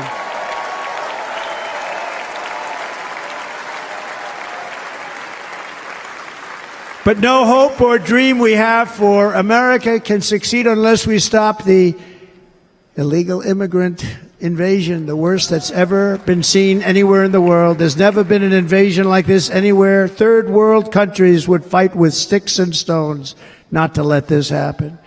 The invasion at our southern border, we will stop it, and we will stop it quickly. You heard Tom Homan yesterday. Tom Homan, put him in charge and just sit back and watch.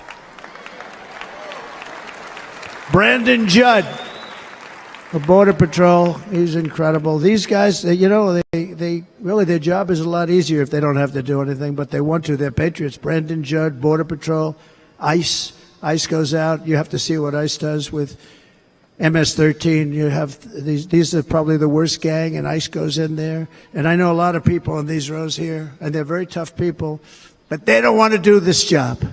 They'll go into a pack of MS-13 killers. They're the worst, probably the worst gangs in the world. We have thousands of them. I moved thousands and thousands out in my 4 years. We moved them out, and it was a pleasure. But ICE would go right into a pack of these killers, and you see fists flying, you see everything flying, and then they take them. They put them in a paddy wagon. They take them back, and they get them out of our country. And the other countries weren't accepting them back, and I called up, and I said, tell them that we're not giving them economic aid anymore. And the next day, I got calls from all of these countries that were terminated. Billions of dollars we spend on economic aid to countries that does us, frankly, no good. And the next day, I was called by everybody. I couldn't take all the calls. Sir, what's the problem? I said, you won't take your killers back that you sent in caravans into America. You won't take them back. Well, sir, if you'd like us to, we would give very serious consideration to doing that. And within 24 hours, they were being taken back. For years and years, when I first came in, they said President Obama tried to get him to go back, and they wouldn't accept him. They'd put planes on the runway so you couldn't leave the plane. They'd close the road so you couldn't take the buses. They'd all have to turn back. As soon as I said no more economic aid of any kind to any country that does that, they called back and they said, sir, it would be our great honor to take MS-13. We love them very much. We love them very much, sir. We'll take them back.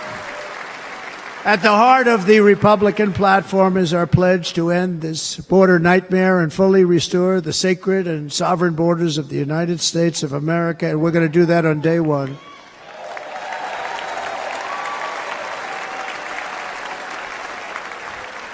That means two things on day one, right? Drill, baby, drill, and close our borders.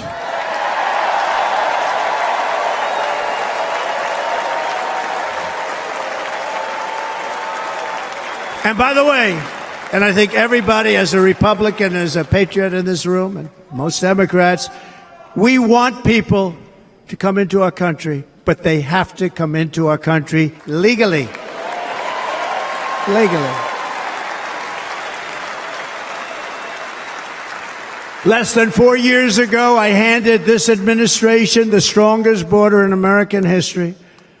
But you can see on the chart that saved my life, that was the chart that saved my life. I said, look it, I'm so proud of it. I think it's one of the greatest, it was done by the Border Patrol, one of the greatest charts I've ever seen. It showed everything just like that. You know the chart. Oh, there it is. That's pretty good. Wow. Last time I put up that chart, I never really got to look at it. But without that chart, I would not be here today.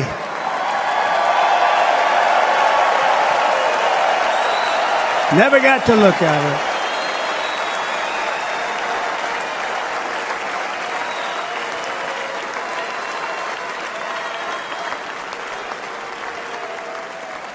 I said, you got to see this chart. I was so proud of it, and by the time I got to there, I never got to see it that day. But I'm seeing it now, and I was very proud. If you look at the arrow in the bottom, that's the lowest level, the one on the bottom, heavy red arrow. That's the lowest level of illegal immigrants ever to come into our country in recorded history, right there. Right there. And that was my last week in office. And then you see what happened after I left. Look at the rest. And if you go out a little bit further, it's getting to be a little bit old, but I love it anyway, right? but you can go much higher with those numbers. Look what happened right after that. The invasion began. We had the opposite. We stopped the invasion, but the invasion that we stopped was peanuts by comparison to what happened after I left. Look at what happened after I left. They took over our country. We ended all catch and release.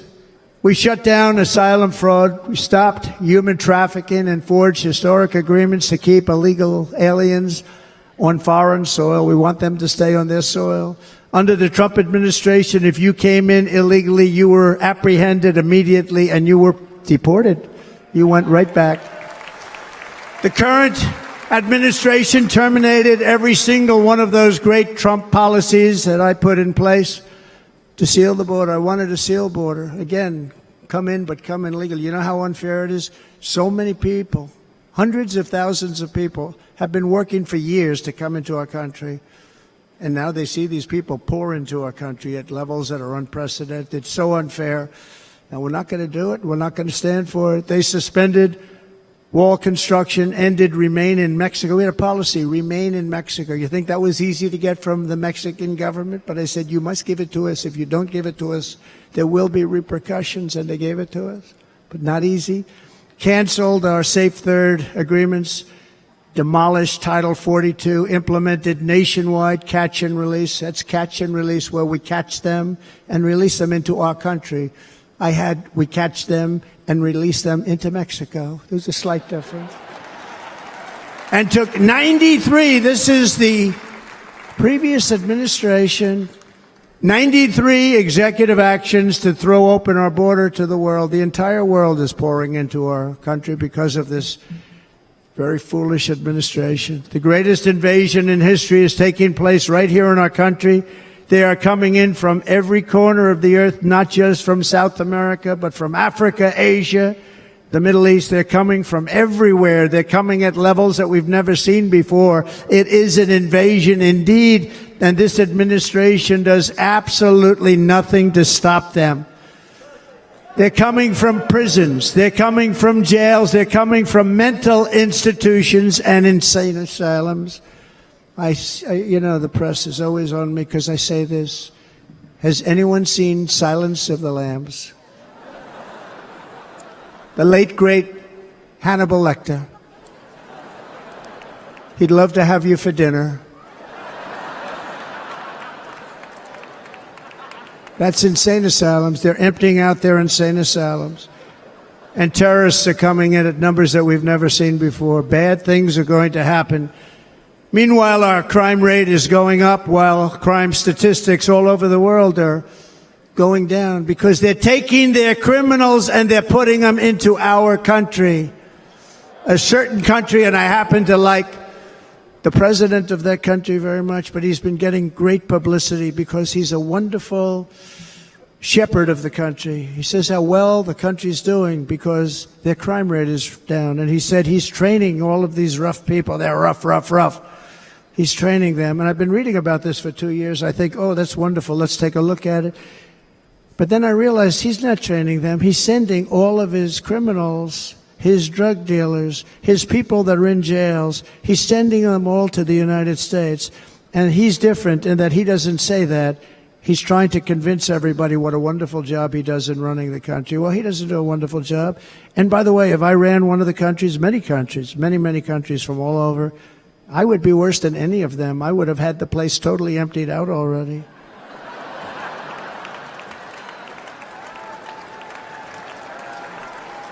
But we become a dumping ground for the rest of the world, which is laughing at us. They think we're stupid. And they can't believe that they're getting away with what they're getting away with, but they're not going to be getting away with it for long. That's what I can tell you.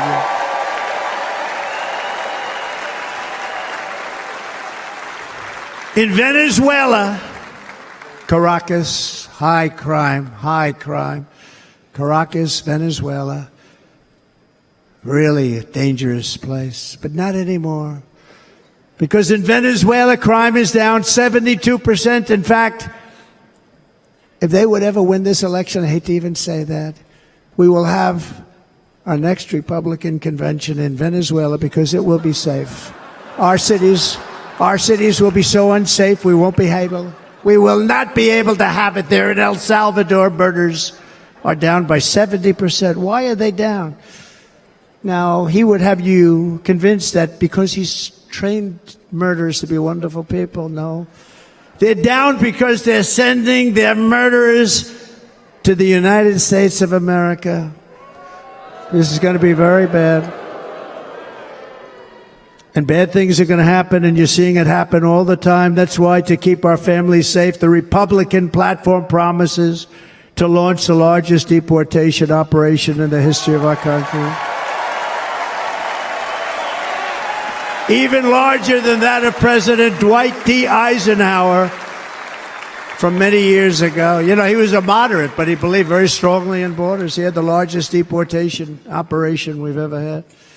Just recently, I spoke to the grieving mother of Jocelyn Nungary, a wonderful woman, a precious 12-year-old girl from Houston who last month was tied up, assaulted, and strangled to death after walking to the convenience store just a block away from her house.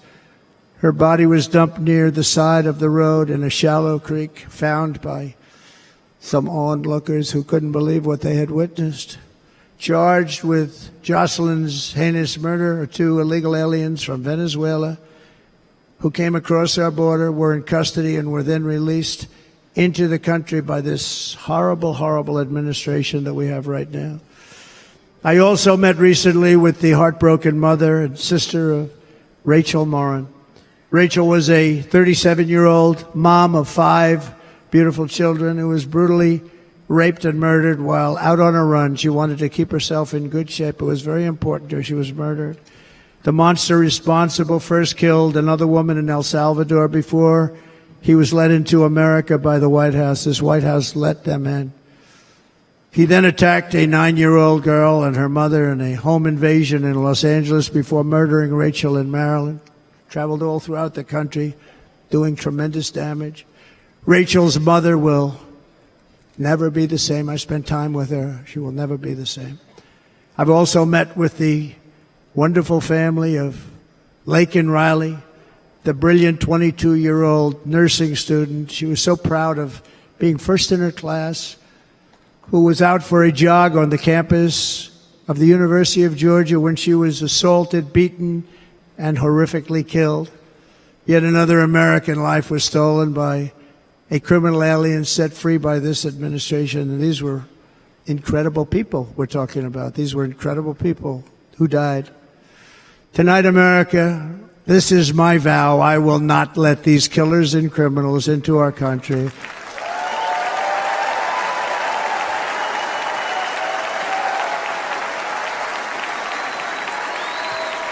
I will keep our sons and daughters safe. As we bring security to our streets, we will help bring stability to the world. I was the first president in modern times to start no new wars. You know, we were the toughest, we were the most respectful. And you saw this. Hungry, strong country, run by very powerful, tough leaders, tough guy. Press doesn't like him because he's tough. And he came out recently, they were asking him at an interview, the whole world is exploding. What's happening? What's going on? Viktor Orban, Prime Minister of Hungary, very tough man. He said, I don't want people coming into my country and blowing up our shopping centers and killing people. But they said to him, tell us what's going wrong, what's happening, what is it? He said, there's only one way you're going to solve it. You got to bring President Trump back to the United States because he kept everybody at bay. He used a word I wouldn't use because I can't use that word, because you'd say it was braggadocious. The press would say he was a braggart. I'm not a braggart. But Viktor Orban said it. He said Russia was afraid of him. China was afraid of him. Everybody was afraid of him. Nothing was going to happen. The whole world was at peace. And now the world is blowing up around us. All of these things that you read about were not going to happen. Under President Bush, Russia invaded Georgia. Under President Obama, Russia took Crimea. Under the current administration, Russia is after all of Ukraine. Under President Trump, Russia took nothing.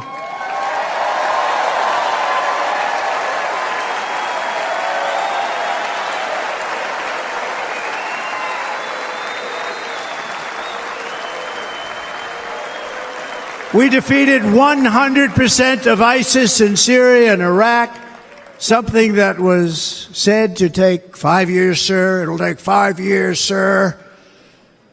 We did it in a matter of a couple of months. We have a great military. Our military is not woke. It's just some of the fools on top that are woke.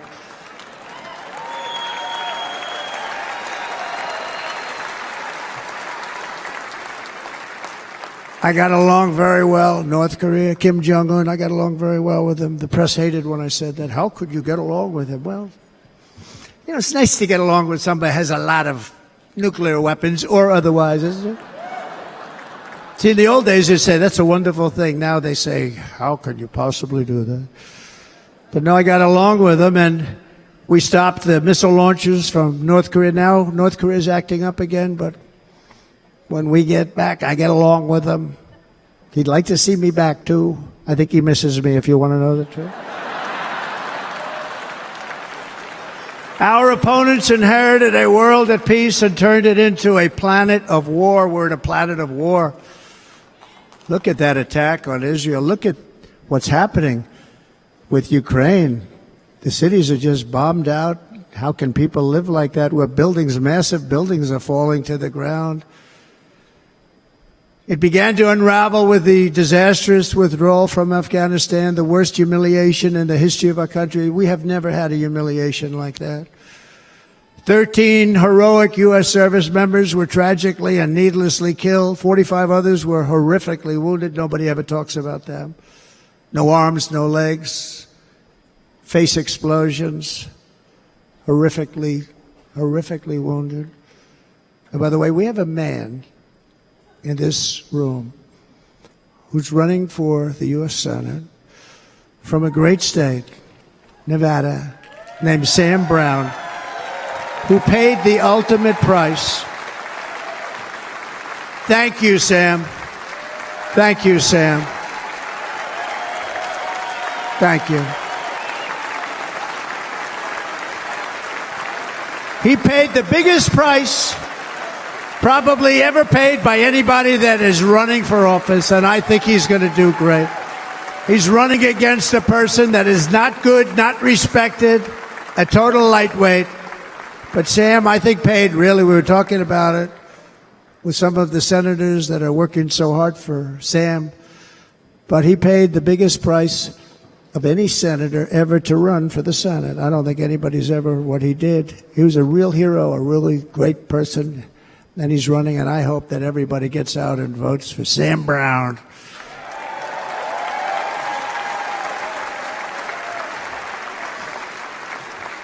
And we also left behind $85 billion worth of military equipment, along with many American citizens were left behind. Many American citizens, emboldened by that disaster. Russia invaded Ukraine. They saw this group of people that were incompetent. We took the soldiers out first. No, we're going to take the soldiers out second. If they would have followed my plan, we had a great plan. But the plan only kicked in if they did everything perfectly. And they weren't doing things perfectly, so we said it doesn't kick in. You know, 18 months in Afghanistan, we didn't have one, so they were killing them left and right, snipers. And I spoke to the head of the Taliban. You've heard this story. Abdul, still there, still the head of the Taliban. The press got on me. Why would you speak to him? I said, because that's where the killing is. I don't have to speak to somebody that has nothing to do with it. And I told him, don't ever do that. Don't ever do that again. Don't ever do that again. You've got to stop. Because during the Obama administration, many great people and soldiers, but a lot of soldiers were being killed from long distance. I said, if you keep doing that, you're going to be hit harder than anybody's ever been hit by a country before.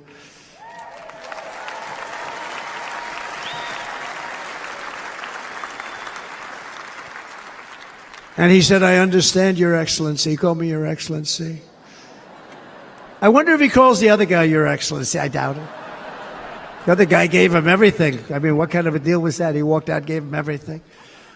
You know that right now Afghanistan is one of the largest sellers of weapons in the world? They're selling the brand new, beautiful weapons that we gave them. But think of it. He actually said to me, but why do you show me a picture of my home? I said, you'll have to ask your people or one of your wives. But he could figure it out. And for 18 months, we had not one attack on an American soldier by the Taliban. 18 months.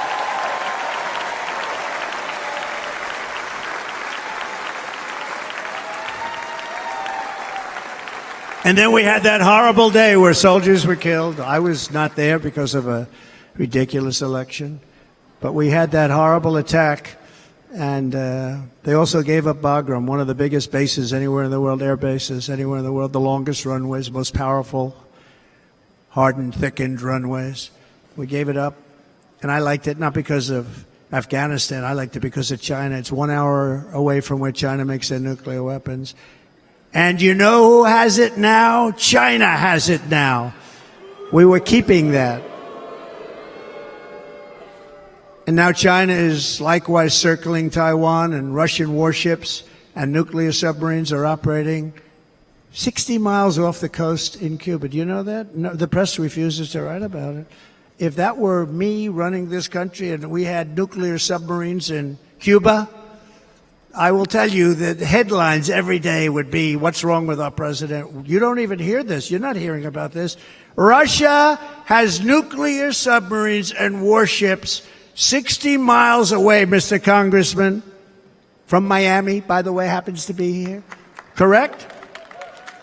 In Cuba.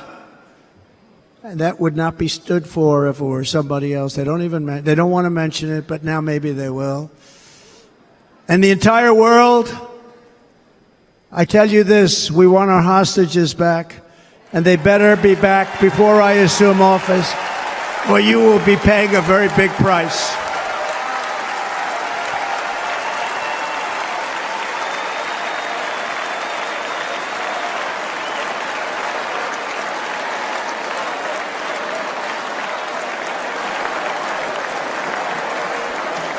With our victory in November, the years of war, weakness, and chaos will be over. I don't have wars. I had no wars other than ISIS, which I defeated, but that was a war that was started. We had no wars. I could stop wars with a telephone call.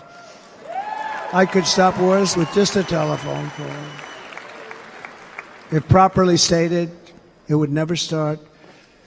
We will replenish our military and build an Iron Dome missile defense system to ensure that no enemy can strike our homeland.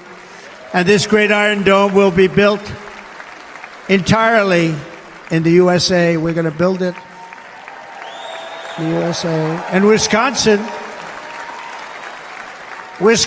just like I gave you that massive ship contract, and you're doing a very nice job, Governor, right?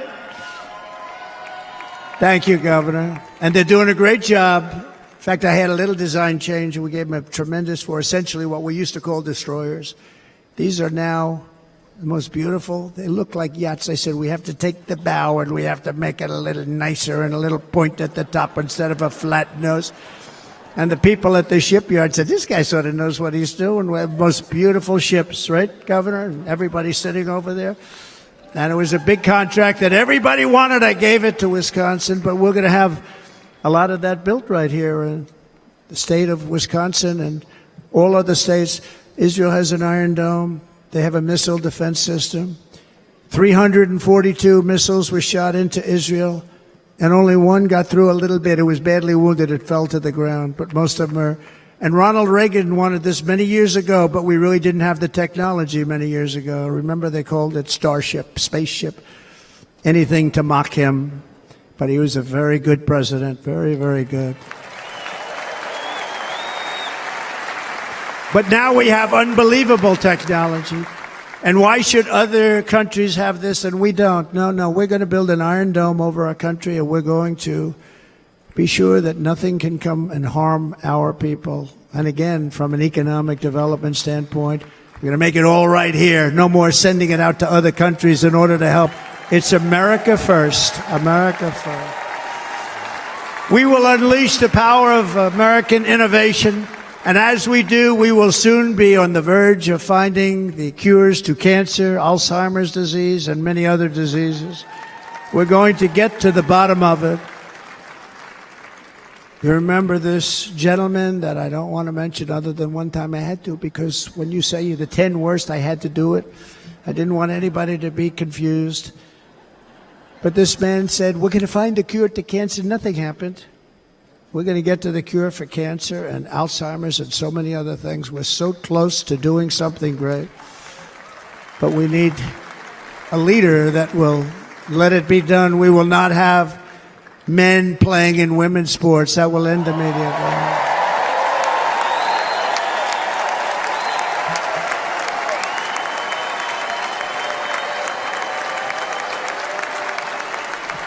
And we will restore and renovate our nation's once great cities, making them safe, clean, and beautiful again. And that includes our nation's capital, which is a horrible killing field. So many things. They leave from Wisconsin, they go to look at the Washington Monument, they end up getting stabbed, killed, or shot. We will be very soon very proud of our capital, again, Washington, D.C.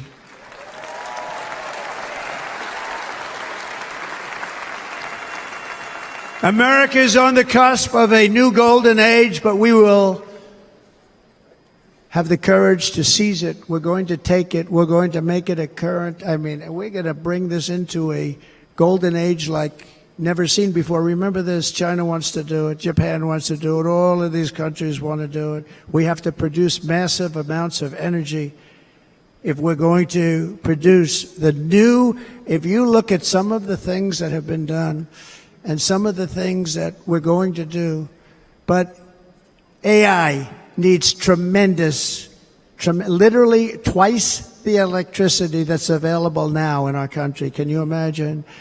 But instead, we're spending places where they recharge electric cars. They built 8 chargers at a certain location toward the Midwest.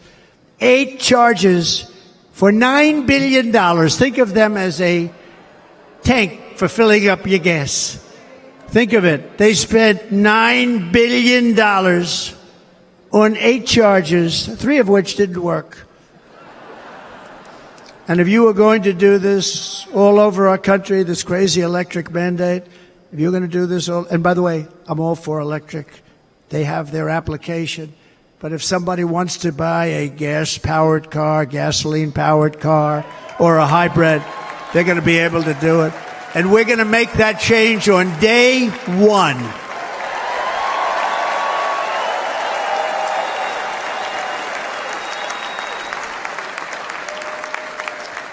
So to conclude, just a few short days ago, my journey with you nearly ended. We know that. And yet, here we are tonight, all gathered together, talking about the future, promise, and a total renewal of a thing we love very much. It's called America.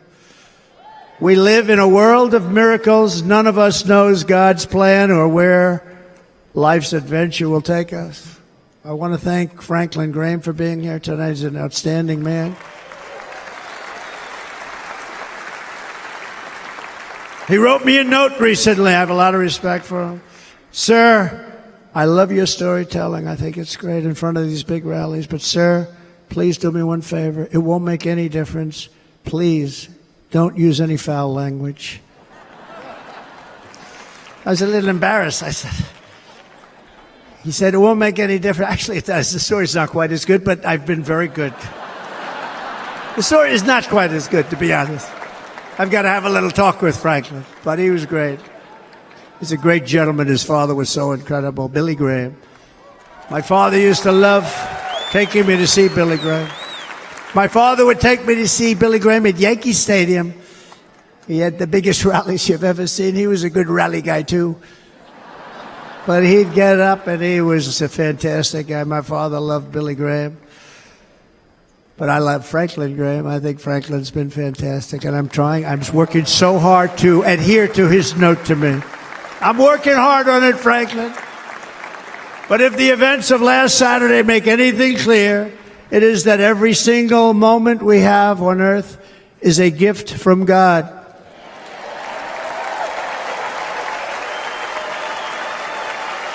We have to make the most of every day for the people and for the country that we love. The attacker in Pennsylvania wanted to stop our movement, but the truth is the movement has never been about me. It has always been about you. It's your movement. It's the biggest movement in the history of our country by far. Can't be stopped. It can't be stopped. It has always been about the hardworking, patriotic citizens of America. For too long, our nation has settled for too little. We settled for too little. We've given everything to other nations, to other people. You've been told to lower your expectations and to accept less for your families. I am here tonight with the opposite message. Your expectations are not big enough. They're not big enough. It is time to start expecting and demanding the best leadership in the world, leadership that is bold, dynamic, relentless, and fearless. We can do that. We are Americans. Ambition is our heritage. Greatness is our birthright. But as long as our energies are spent fighting each other, our destiny will remain out of reach, and that's not acceptable. We must instead take that energy and use it to realize our country's true potential and write our own thrilling chapter of the American story. We can do it together. We will unite. We are going to come together, and success will bring us together.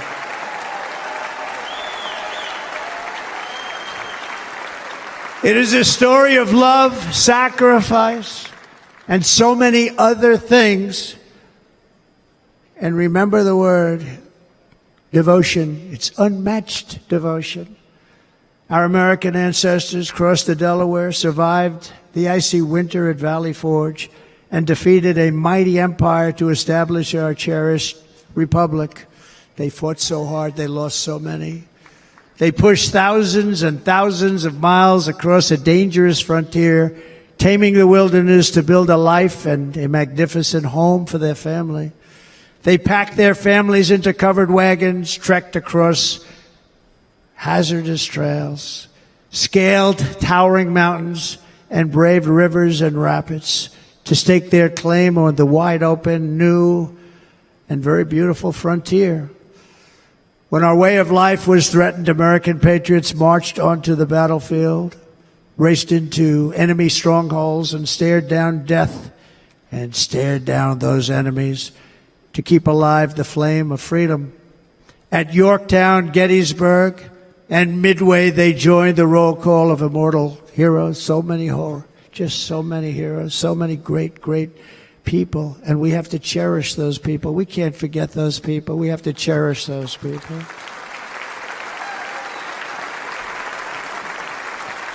And building monuments to those great people is a good thing, not a bad thing. They saved our country. No challenge was too much. No hardship was too great. No enemy was too fierce. Together these patriots soldiered on and endured, and they prevailed because they had faith in each other, faith in their country, and above all, they had faith in their God.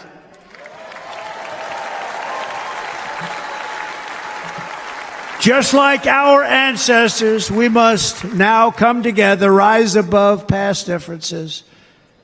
Any disagreements have to be put aside and go forward, united as one people, one nation, pledging allegiance to one great, beautiful, I think it's so beautiful, American flag. Tonight I ask for your partnership, for your support, and I am humbly asking for your vote. I want your vote. It's going to make our country great again. Every day I will strive to honor the trust you have placed in me, and I will never, ever let you down. I promise that. I will never let you down. To all of the forgotten men and women who have been neglected, abandoned, and left behind, you will be forgotten no longer. We will press forward, and together we will win, win, win.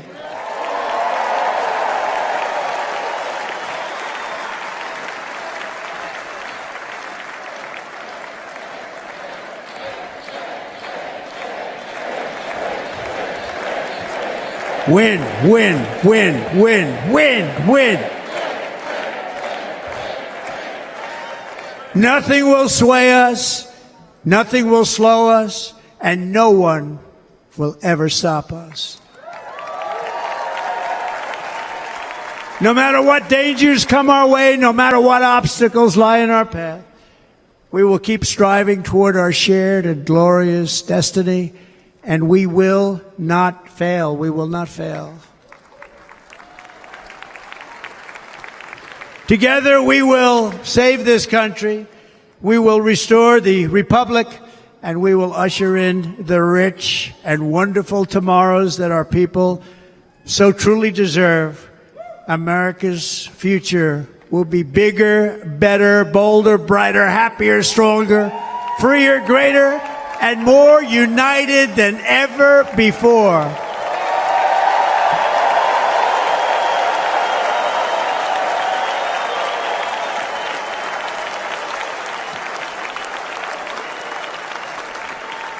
And quite simply put, we will very quickly make America great again.